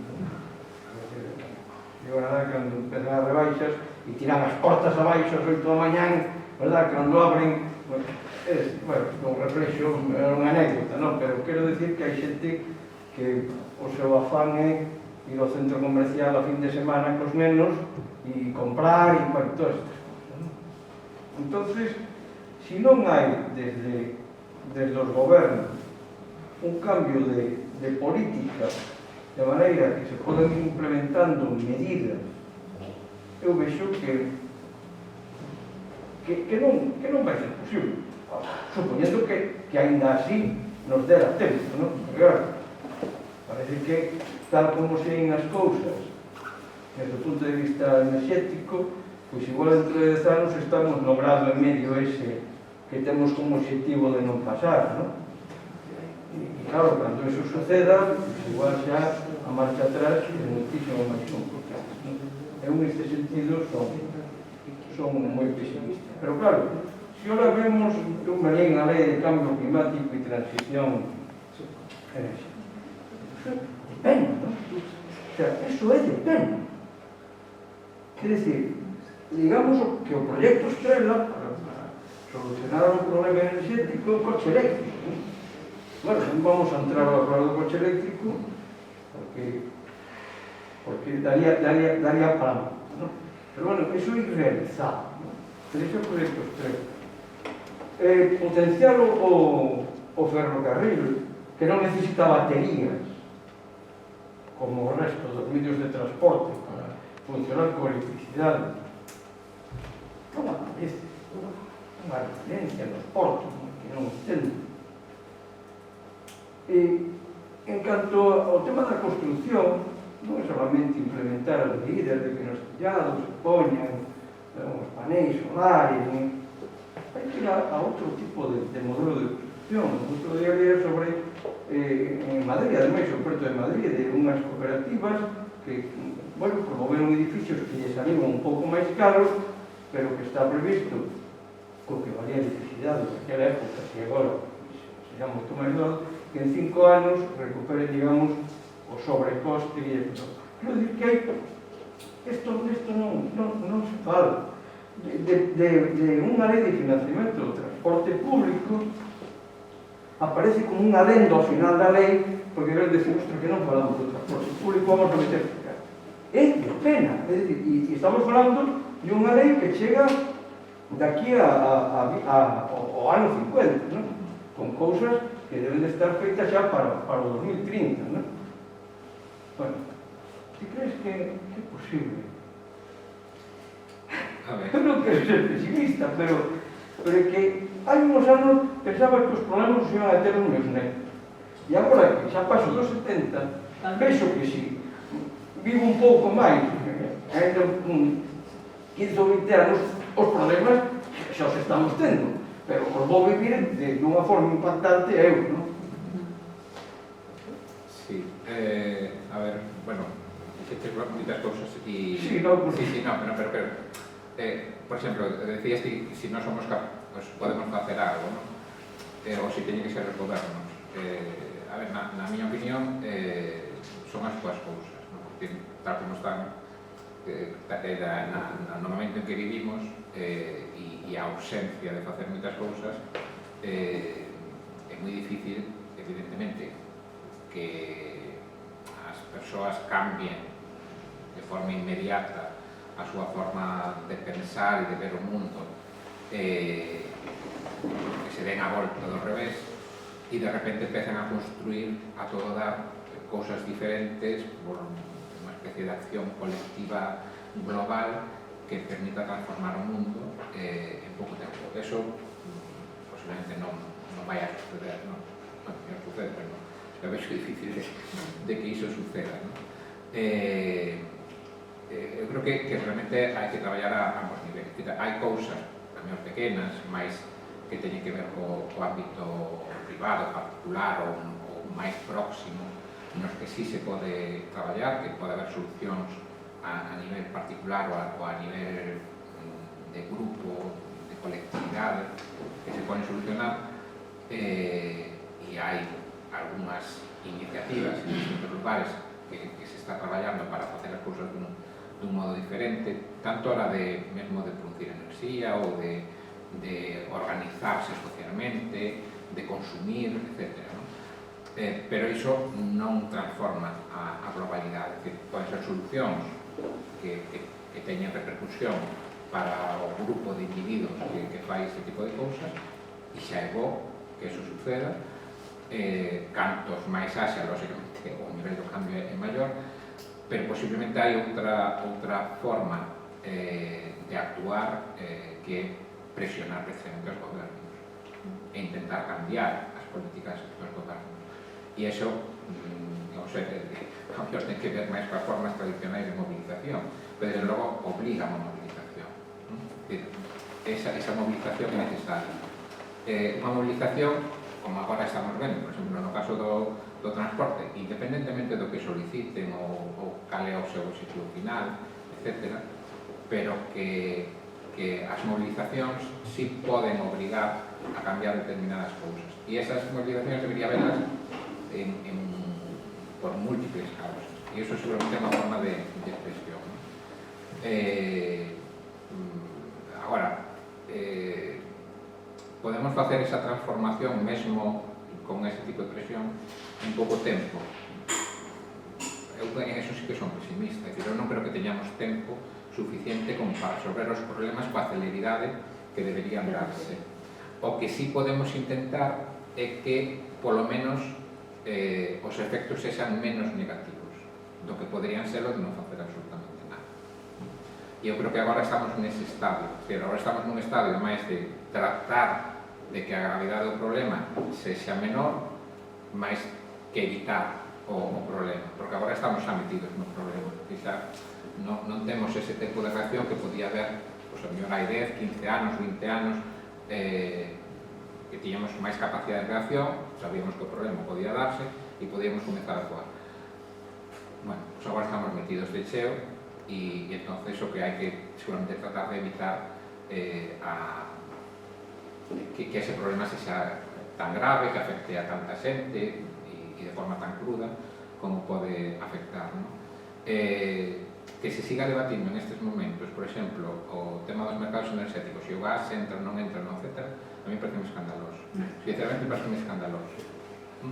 É que os mercados enerxéticos tienen que estar intervidos.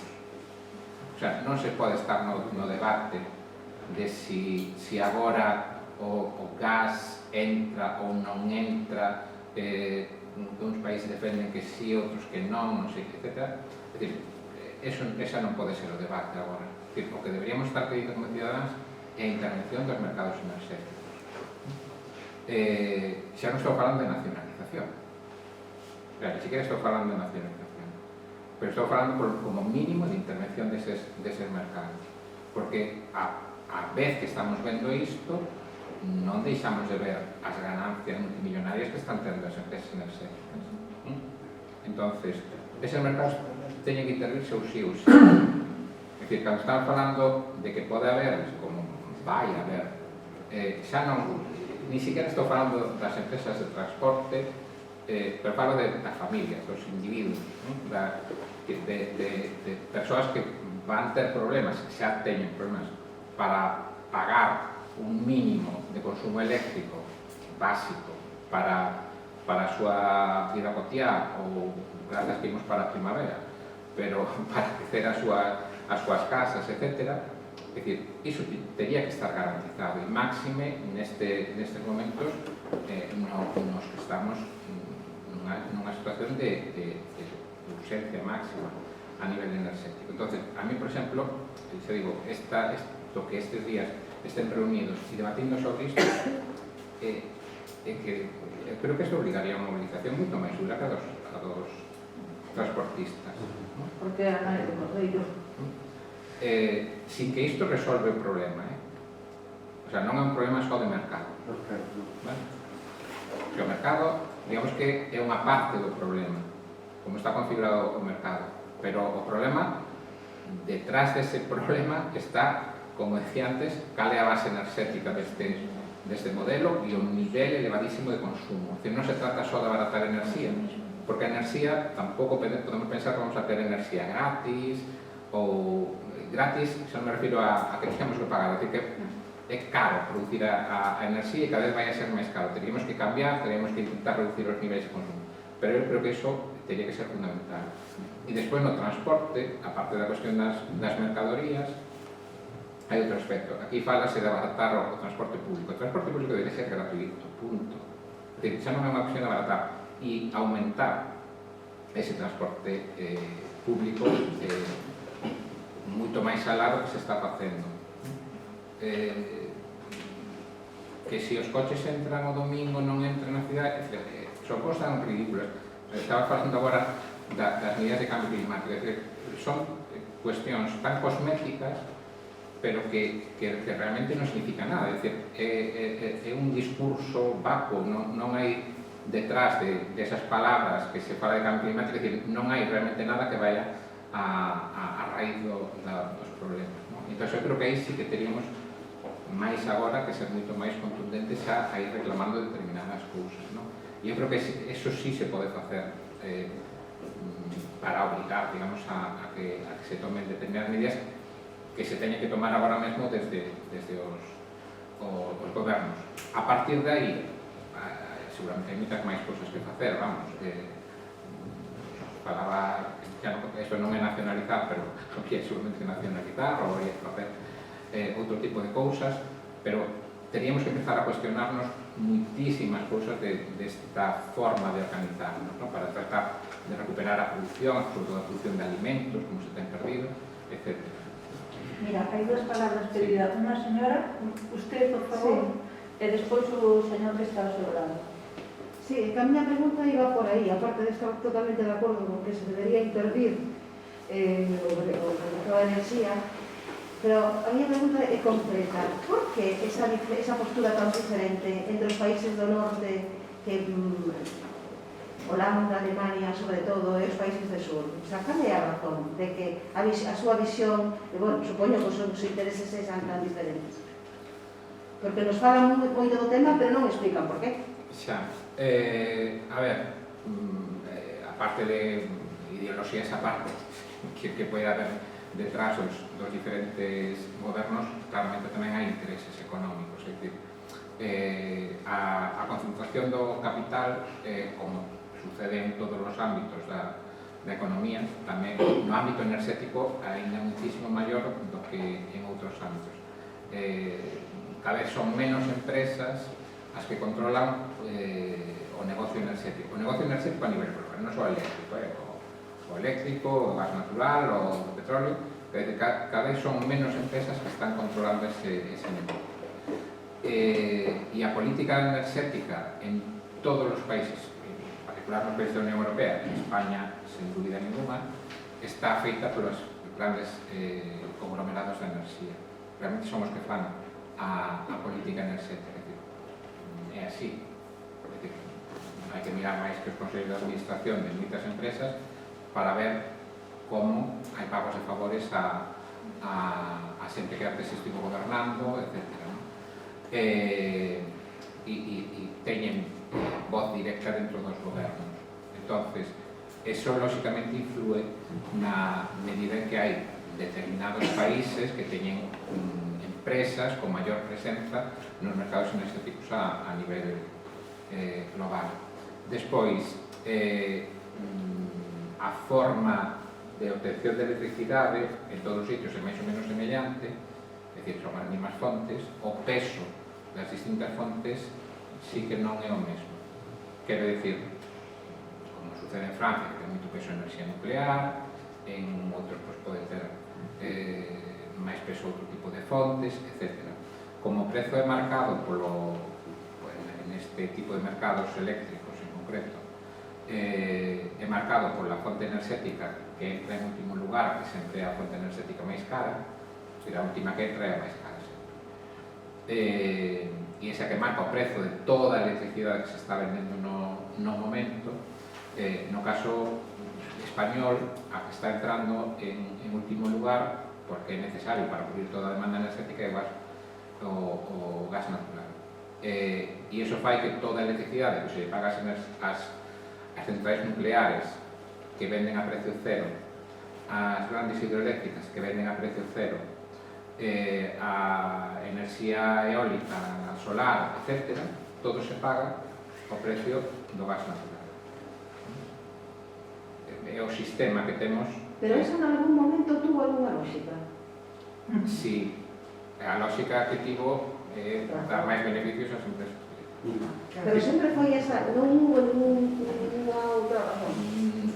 No, a ver, a razón que se esgrimiu no seu momento para facer isto é que era unha forma de axudar a fomentar a determinadas tecnoloxías que non estaban tan presentes para que si o estiveran no mercado.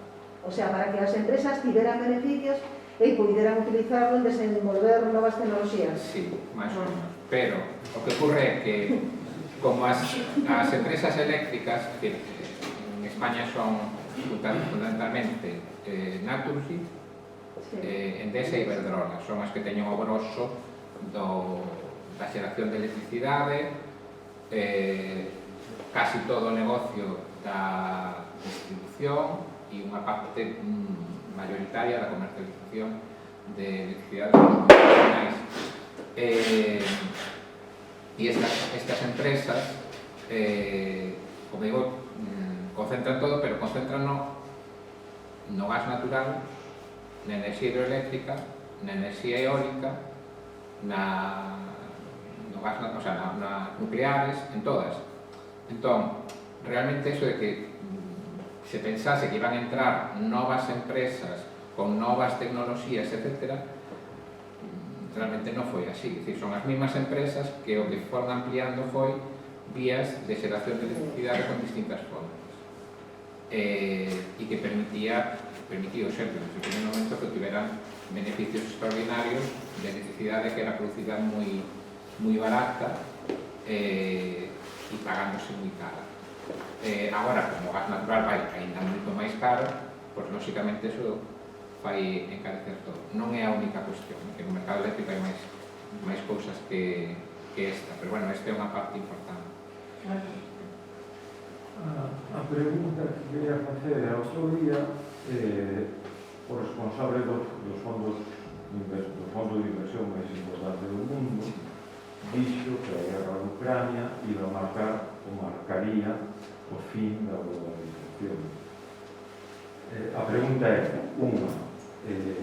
pensas que eso vai a ser así, que eso vai a conducir a unha reducción da interdependencia mundial?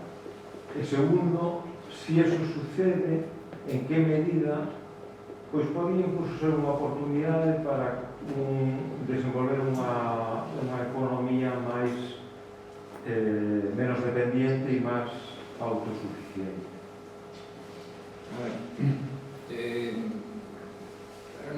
Nunca me gusta moito facer futuroloxía sobre as cousas, non? É dicir, dame un pouco de medo, decir que é o que pode pasar. O sea, non sei o que vai suceder ca guerra de Ucrania, simplemente non me costa traballo saber o que pode suceder, pero si a Unión Europea, en concreto, falando, digamos, do noso entorno máis inmediato, sigue nesta posición de ver o que fai Estados Unidos, seguir, digamos, as súas receitas, e unha posición de enfrontamento a Rusia e de tratar de anular as relacións económicas con Rusia, e sobre todo se isto se mantén no tempo, non sei se o fin da globalización, o fin da Unión Europea, claramente, eu non sei como a Unión Europea vai ser capaz de resistir esta situación en poucos anos. Igual non se va a producir moito, pero me parece unha situación moi difícil de soportar, ¿no? Porque tampouco Estados Unidos está coa capacidade como para resolver os seus problemas e a súa vez resolver os problemas da Unión Europea, ¿no? É certo que a Unión Europea non é un mundo moito máis grande, pero sí é certo que é un dos mercados maiores do mundo, non só enerxéticos, sino dos maiores consumidores de produtos do mundo, ¿no? Entón, na medida que a capacidade de demanda en Europa poderá verse reducida e que se encareceran a súa vez os transportes de todo tipo de produtos, etc., e iso poderá levar a unha inflación continuada por aumento de custes, pois sí, eu entendo que, desde logo, a globalización, tal como a entendemos, desde logo, non se vai a poder manter durante moito tempo. O que non sei eso, non me atrevo a decir que reconfiguracións poderían darse a nivel mundial. Desde logo, eu creo que en estos momentos estamos en unha situación peor precisamente a Unión Europea, por esta forma de enfrontarse a estas cousas. É unha oportunidade, claro, podría ser aproveitada como unha oportunidade para reformularse, para facer unha economía de outro tipo, pero bueno, terá que empezar a cambiar moitas cousas, ¿no? De momento vexo a moi libertad de reflexos. Disculpa, ten este señor e despois Julián. Aí cando falabas ao principio, ¿no? Ante este escenario deste colapso que vai a ser sí ou sí, recordame moito ao discurso que se ten frente ao cambio climático, ¿no? Onde a comunidade científica e a sociedade en xeral creo que se tirou a toalla de poder resolver calquer problema ambiental ligado ao cambio climático e estamos desenhando xa estrategias de adaptación, ¿no? Que creo que se non moito ben. Pero bueno, igual neste caso tamén habería que ter diseñado unha estrategia de adaptación ante esta nova crise enerxética, ¿no? Que sería un bon toque de atención, ¿no? Es decir, de alguna maneira evidenciar que vai a haber un colapso sí ou sí, que xa temos que estar pensando como especie en resolver isto, tratando de adaptarnos e de sufrir o menos posible, ¿no? Así que isto creo que sería interesante dispoñer deste elemento. E logo, en esa fórmula de decrecemento da que nos falabas agora, nos dabas algúns parámetros, ¿no? A mí hai un que sempre outro de menos, e é o parámetro da demografía, porque non só se trata de desmaterializar a economía, ¿no? Yo creo que hai pouquinho se publicaba que o ano pasado, creo que foi, producironse máis masa de materiais que toda a biomasa da humanidade xunta no mundo, é dicir, unha barbaridade. Estamos en unha situación de uso de recursos exageradísima, ¿no? Pero xa non se trata de desmaterializar a economía, sino que se trata de crecer demográficamente. E seguimos obsesionados con crecer, ¿no? Parece que nos preocupa moito o declive demográfico, que Europa perda a poboación, e eu cada que falan de cousas desas, eu o leo. É dicir, que me parece un elemento a ter en conta. Entón, a pregunta vai por aí, ¿no? En esta fórmula de decrecemento, que peso lle das ti ou cal é a discusión que se fai sobre o crecemento demográfico, que está tamén descontrolado, ¿no? Sí, a ver, eu devo dicir que eu particularmente son moi pouco neomalthusiano. É dicir, o tema demográfico non é que non me preocupe, pero tomalo así como un indicador só me parece tamén perigoso. que conste que dentro do decrecemento, é dicir, hai posicións nas que lle dan moita importancia a esta cuestión demográfica. Agora falo máis a título particular, non? E hai correntes nas que se fala máis desta cuestión da poboación. Que eu son, en ese sentido, pouco neomalthusiano. Creo que se o miramos no seu conxunto, miramos o planeta no seu conxunto, evidentemente se pode observar que hai unha relación entre o crecimento demográfico e o crecimento enerxético, é dicir, que van da man. Non sei sempre ver quen vai primeiro, o sea, non sei se é que a maior disponibilidade enerxética foi a que permitiu o maior crecimento demográfico ou foi o crecimento demográfico que tirou da demanda enerxética, ou realmente se foron retroalimentando un a outro, que posiblemente sexa así. Pero cando vexo, por exemplo, cal é a demanda enerxética por países, o que me encontro é que hai divergencias moi grandes, non? Entón, si penso exclusivamente en termos de consumo enerxético ou de consumo de materiais, vexo que un habitante de Estados Unidos, por poñer un caso, e un habitante nigeriano, por poñer outro caso, porque é un país que tamén está medrando moito demográficamente, significa cousas diferentes. E que un habitante de Estados Unidos equivale a bastantes habitantes de Nigeria. Entón non sei quen son.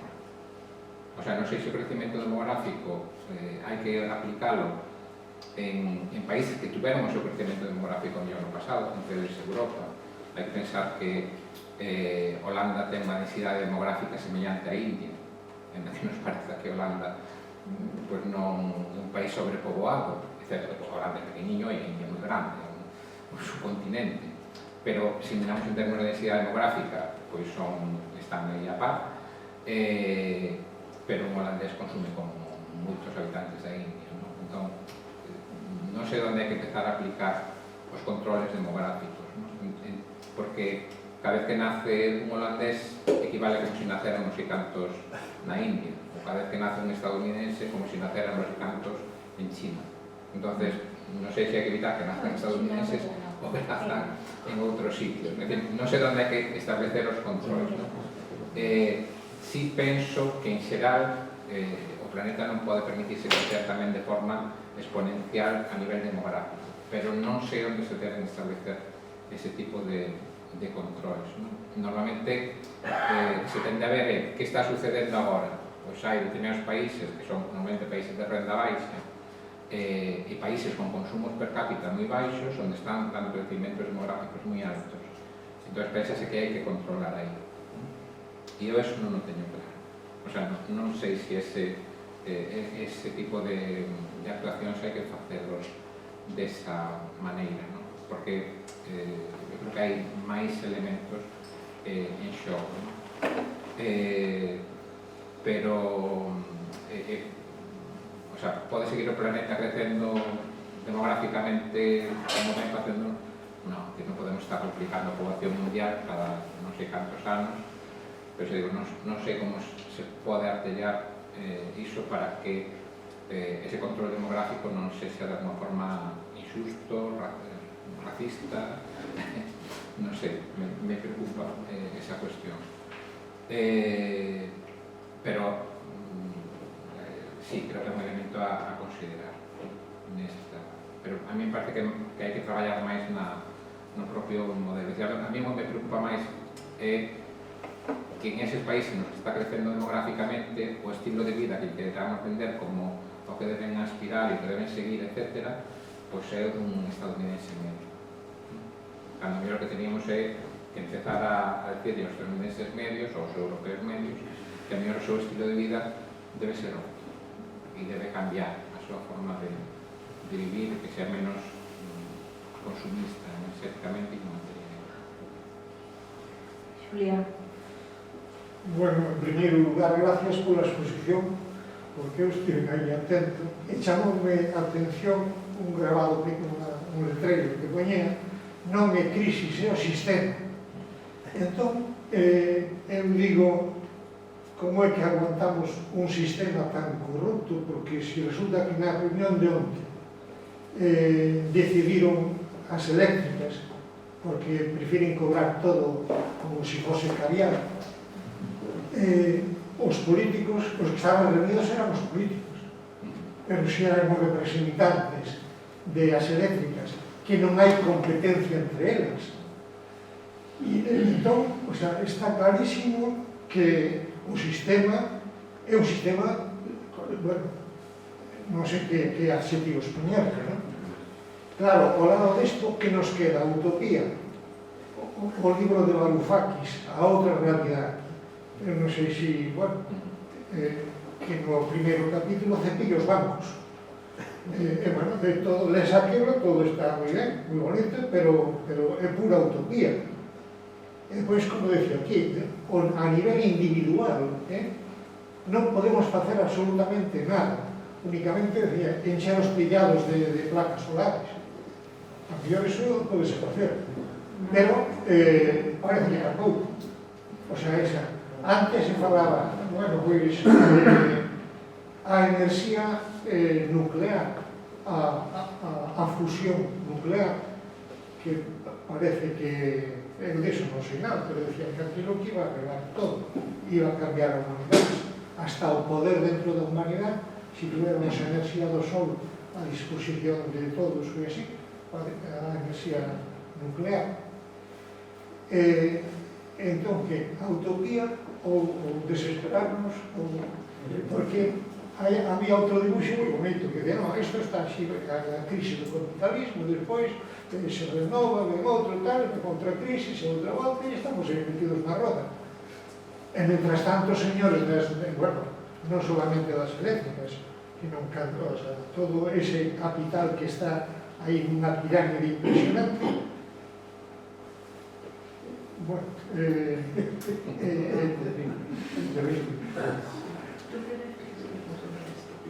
bueno, pues sí, respondo. Pablo, Respondo despois tamén. Vale. Mira, eu, bueno, teño unha teoría que máis xente que participa dela, digamos que conspiranoica, non? Pero, bueno, no bo sentido, non? Non sei ata que punto ti participas disso, non? Eu penso que está casi todo, digamos, inventado, pero, bueno, isto con moitas comillas, non? E hai moitas cousas, moitos trebellos que non deixan, o sea, non saen a luz porque non interesan, non? O sea, podemos falar de cousas relacionadas coa vida diaria que para o planeta e para as persoas serían moi sostibles, pero xa sabemos para quen non serían sostibles, non? Por exemplo, cantos persoas están traballando no sector do automóvil no mundo, non? E os coches, porque a gran maioría deles, o sea, consumen tanto, non? E por que desde que se inventou o coche, non? O automóvil, non sei se fan 2 séculos ou canto, non? Prácticamente nese tempo o combustible sempre foi o mesmo, non? E non son capaces de inventar algo, non? Que sustituya, que non sexa tan contaminante, que non teña por que ser as baterías, que sabimos que non é a solución. Entón, bueno, o sea, eu penso que sí que está inventado, pero que non interesa e que ten unha data cando isto este un pouco para estupar, porque sí sacarán eses inventos e que sí, non, o sea, é un pouco paranoico, pero creo que ten a súa base, non? E, bueno, e poderíamos poñer moitos máis exemplos, non? Eso unha. E outra pregunta é na universidade, bueno, o que ti podes conocer da tua facultade ou de outras, digamos, implicadas directamente nesta problemática, como poden ser as enxeñerías, non? O sea, os currículums, ata que punto están falando disto?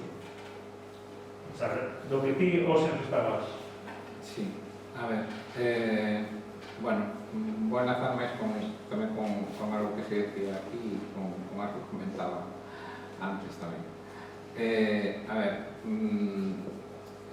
eu tamén participo algo das tesis conspiranoicas. No bo sentido, como dices. Pero a mellor de unha forma distinta a esta que ti comentabas. Eu creo que esta idea de que hai algo agochado que algún día sacará é parte da conspiranoia. É dicir, que nos fan creer que realmente teñen algo escondido que vai a solucionar os problemas para hacernos adormecidos pensando que, bueno, algo resolverá. Ou que pode haber unha fonte milagrosa como pode ser a fusión nuclear que acabará por resolver todos os problemas e estaremos, digamos, nun mundo onde a bondade reinará e todos teremos unha cantidad de enerxía sin precedentes. É dicir, eu creo que iso é paralizante. Tiene esta idea de que a tecnoloxía, as novas técnicas vai a resolvernos os problemas, por unha parte, vai pensar que a tecnoloxía non está atada ás mesmas leis físicas, materiais que o resto das cousas, e a tecnoloxía tamén require deste tipo de cuestións. Eu, do pouco que sei moi pouco, realmente prácticamente nada, non son experto niso, na enerxía de fusión, pero bueno, algunhas cousas que teño explicado algo máis experta. Un dos problemas da enerxía da fusión, por exemplo, que sería unha desas cousas que a veces tamén se escoita, que, bueno, que se sabe moito máis do que están esperando e tal. Eu creo que un dos problemas que hai, ou que observo, é, por unha parte, nin a tecnoloxía está tan desenvolvida como podría parecer, cando se fale moito dela, e algún dos problemas que mesmo podería haber cando se foran solucionando algún dos graves problemas que agora mesmo hai ca enerxía de fusión, é xa non que se poida dar esa fusión da cual ter unha cantidad de enerxía importante. De momento, o que se está vendo é, primeiro, que necesitamos moita enerxía previa para realizar a fusión, que facer a fusión consume moita enerxía previa, e que a enerxía que se desprende na fusión non é enerxía continua. É dicir, non temos de forma continuada, senón que temos momentos en que se xera esa enerxía cando nos necesitamos, entre outras cousas, para un modelo como o noso, é que esa enerxía se este chegando de forma continuada. Chegar a un punto no que se podría dispoñer de isto solucionando algúns dos problemas, pero non todos. Bueno, explicando algunha xente que é máis técnica destas cousas, pois teño escoitado falar dos anos para 2080, 90, que non estamos falando para agora mesmo, e de aquí a lá poden pasar moitas cousas, non? É dicir, tantas como que ni siquiera se den as circunstancias para que se poida seguir investigando en ese tipo de tecnoloxía. Que pode haber un apropiamento de patentes sobre determinados produtos que poderían ser máis eficientes ou máis aforradores en enerxía ou outro tipo de cousas, sen dúbida. As patentes, pois existe un control sobre as patentes. Que de aí se poida derivar tamén un tipo de produto que sexa tan aforrador que permita seguir facendo as cousas de igual forma que facemos agora, pero con unha demanda mínima de enerxía, xa o dubido bastante máis, non? Si hai cousas inventadas de moito tempo atrás, por exemplo, no tema do transporte.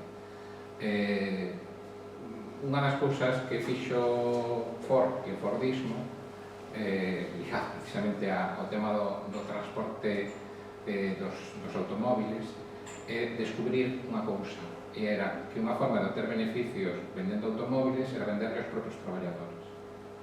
E a venta a plazos, inventou unha Ford. E a parte do traballo en cadea, etc., tamén inventou que, a parte de pagar un salario polo traballo, facer que esa persoa tivera que ser máis productiva porque a montaxe en cadea permitía controlar ao empresario os ritmos de fabricación, era que se lle podía vender a plazos.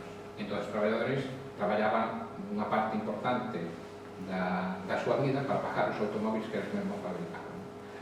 Entón, aí estaba unha parte importante do negocio, que depois, bueno, seguimos mantendo até agora. E posiblemente xa daquela se poderían facer coches de outra maneira.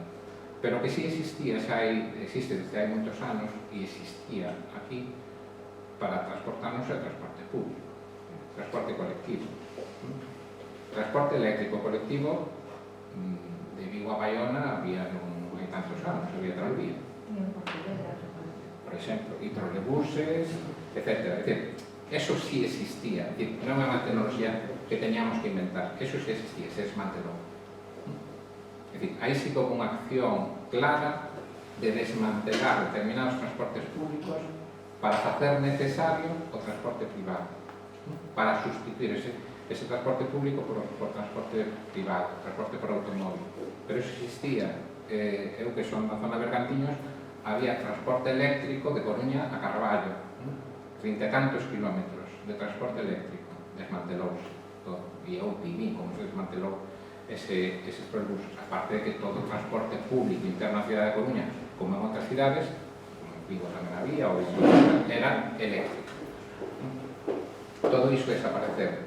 Agora seguimos dándolle volta ao transporte eléctrico, pero pensando en baterías, en coches eléctricos, etc. Cando tiñamos xa unha tecnoloxía que en algúns lugares se seguiu mantendo, siguen existindo, se foi mellorando, igual que se melloran outro tipo de infraestructuras, se foi mellorando, pero seguiu usándose.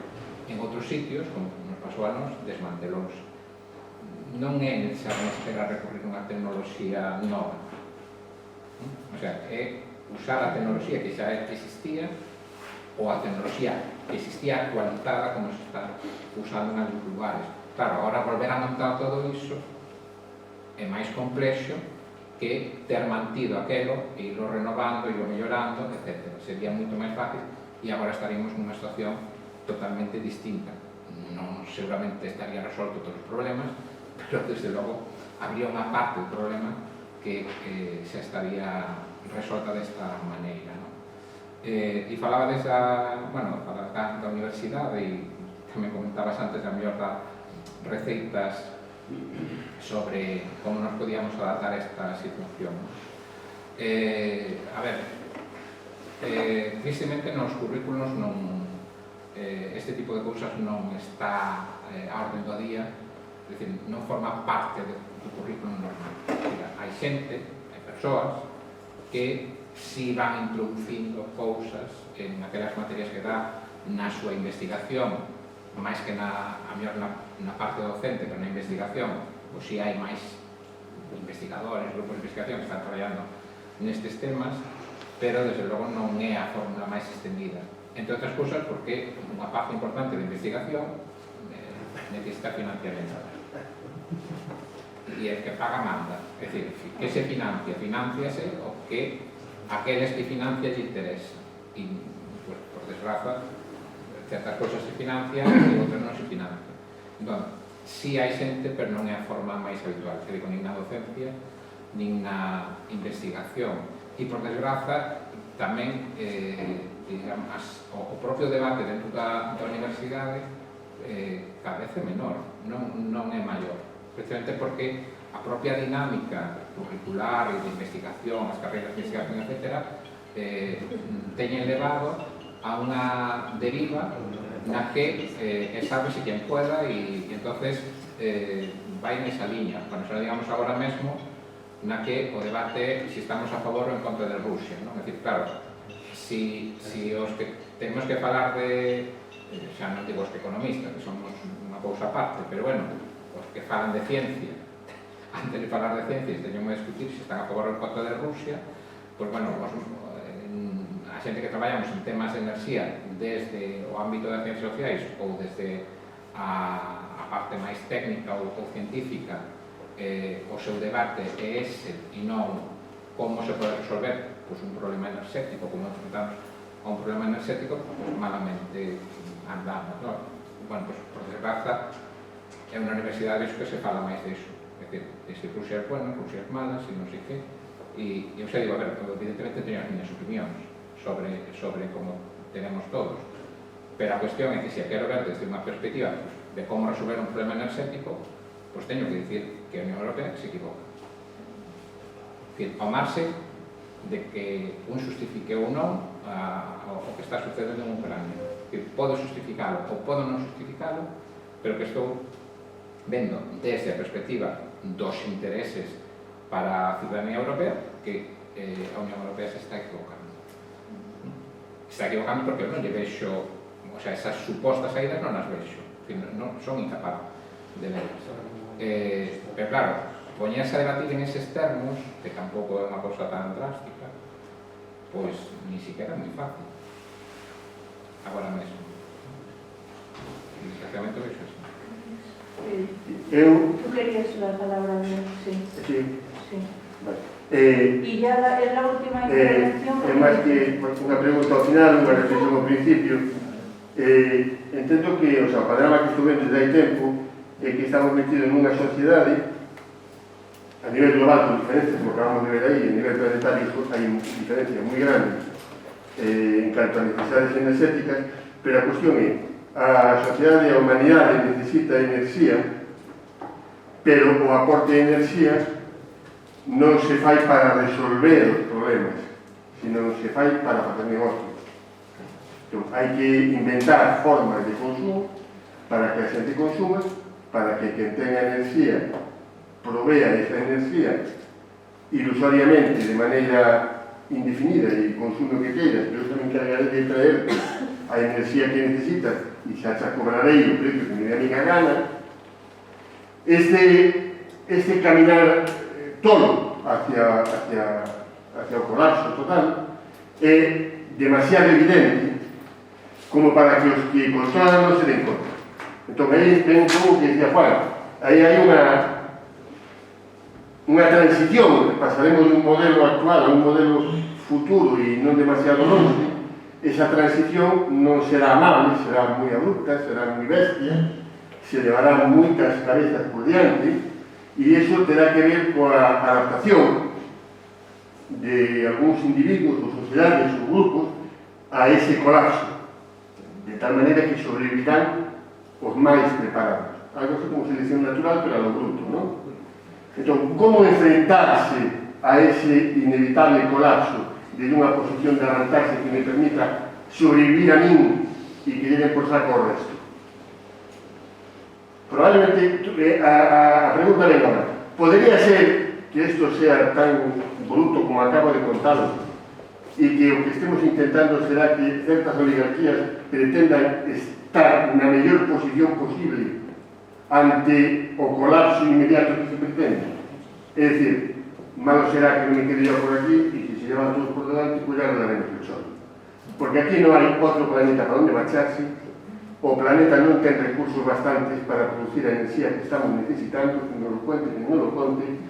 Nos estamos ahora na batalla eólica, que é un puntito en todo este macro follón, e así como empezamos discutindo modelos, sistemas, colocaciones, ubicaciones, pois temos claro que eso non é solución. O sea, aquí xa non se trata de eólicos así, non, sino que se trata de eólicos non, acabouse, non hai solución. Acabas de poñer moi claro a cuestión de outras alternativas ao petróleo, non é real, non existe. O sea, a alternativa é outra, é o cambio de modelo, non? Entón, e o cambio de modelo non vai a ser amable, non nos van a convencer e non vamos a cambiar polas buenas. Vamos a cambiar a hostias. E entón, resistirá os que teñan máis forza e mellor posición. E para ter mellor forza e mellor posición, supoño que será, haberá que ter moitos cartos, moito armamento, moitas reservas, moito control. Será esa a explicación?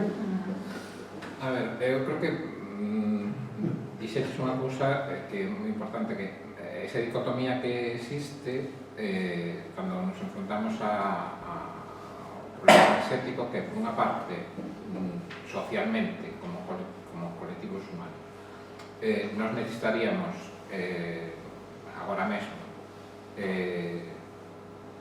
consumir menos enerxía, aí o cual é complicado, pero bueno, necesitaríamos consumir menos, depender menos da cantidad de enerxía que estamos consumindo e facerlo de outra maneira, etc. E por outra parte, nos encontramos con quen controla a xeración de enerxía, a venda, a comercialización, que son uns poucos, son moi poucas empresas en España a nivel mundial. E como calquera empresa, como calquer negocio, o quere vender máis. Entonces, por unha parte estamos unha sociedade que o queremos é reducir os custes, reducir a dependencia, reducir. E por outra parte, unhas empresas que non queren reducir o seu negocio, sino que queren é xusto o contrario. A cuestión é que si as administracións, os gobernos se colocaran do lado da sociedade, sería moito máis fácil controlar o outro lado. O pase que o outro lado, xa o decía antes, é que dicta a política enerxética. É dicir, que dicta a política enerxética son as empresas enerxéticas. Están sentadas a diario nas administracións. Están todos os días reunidos nos distintos niveis de administración, no nivel autonómico, a nivel local. Estamos lobbies en Bruselas co goberno europeo. En todos os niveis están sentados a diario. A diario. Cando digo a diario, é a diario. E entón, non só influen, sino que dictan esa política enerxética. É dicir, gran parte da política enerxética é. Por iso, moitas das solucións son cosméticas, o que comentábamos antes. Moitas son aparentar que sí se está facendo determinada cousa, pero non poñer en cuestión realmente o negocio, porque non se busca reducir o negocio. Por iso tamén as enerxías renovables que forman parte dese negocio nunca buscaron sustituir en este modelo, nunca buscaron sustituir as outras fontes de enerxía, sino que era ter un negocio máis grande, é dicir, nunha sociedade que se consuma máis, pois é ter enerxía, porque as fontes tradicionais xa non son capaces de achegar máis enerxía ao sistema. Por lo tanto, as enerxías renovables son unha forma de introducir máis enerxía no sistema e unha forma máis de facer negocio. En ese sentido, eu sempre digo, se cambian de chaqueta, é dicir, a mesma empresa, o sea, renovable, mañán é nuclear, mañán é gasística, pasado de petroleira, pero son as mesmas empresas, é dicir, pídille ao sector enerxético renovables, nós apostábamos polas renovables, non sei que tal, mañán, nucleares, nós somos a favor das nucleares, abondadas nas nucleares, carbón, carboníferos, non sei, sempre están a favor de todo, porque están a favor do negocio. Entón, evidentemente, sempre influíron e siguen influindo. Na toma de decisión siguen influindo agora. Bueno, pues, seguramente muchas cosas que están pasando pues teñen que ver tamén con a propia estrategia que se está formulando desde os gobernos, pero tamén da man das empresas enerxéticas, das grandes multinacionais da enerxía. Pues seguramente as oligarquías, como dicías ti, pues si están facendo moitos cálculos sobre que se vai a salvar e que non se vai a salvar aquí, e que estes nos ponen dos lados que se van a salvar, que a parte a sacrificar non van a ser eles, non? E eu, vamos, eso teño claro, que de aquí que se salvan son os que teñen a capacidade de poder ser, de salvarse, e o resto, pues... Bueno, pues moitísimas gracias, Fran. Gracias a todos os que estáis presentes e ao Instituto de Estudios Miñoráns por facilitarnos este espazo. Recordade que aparte de, bueno, vos deron xa a relación das actividades que o Instituto ten programadas para os próximos días, e que o día 7 é a continuación dentro do ciclo de crecemento co tema da repercusión da enerxía no tema alimentario, que estará con os Begoña de Bernardo Miño e bueno, moitas grazas por estar aquí.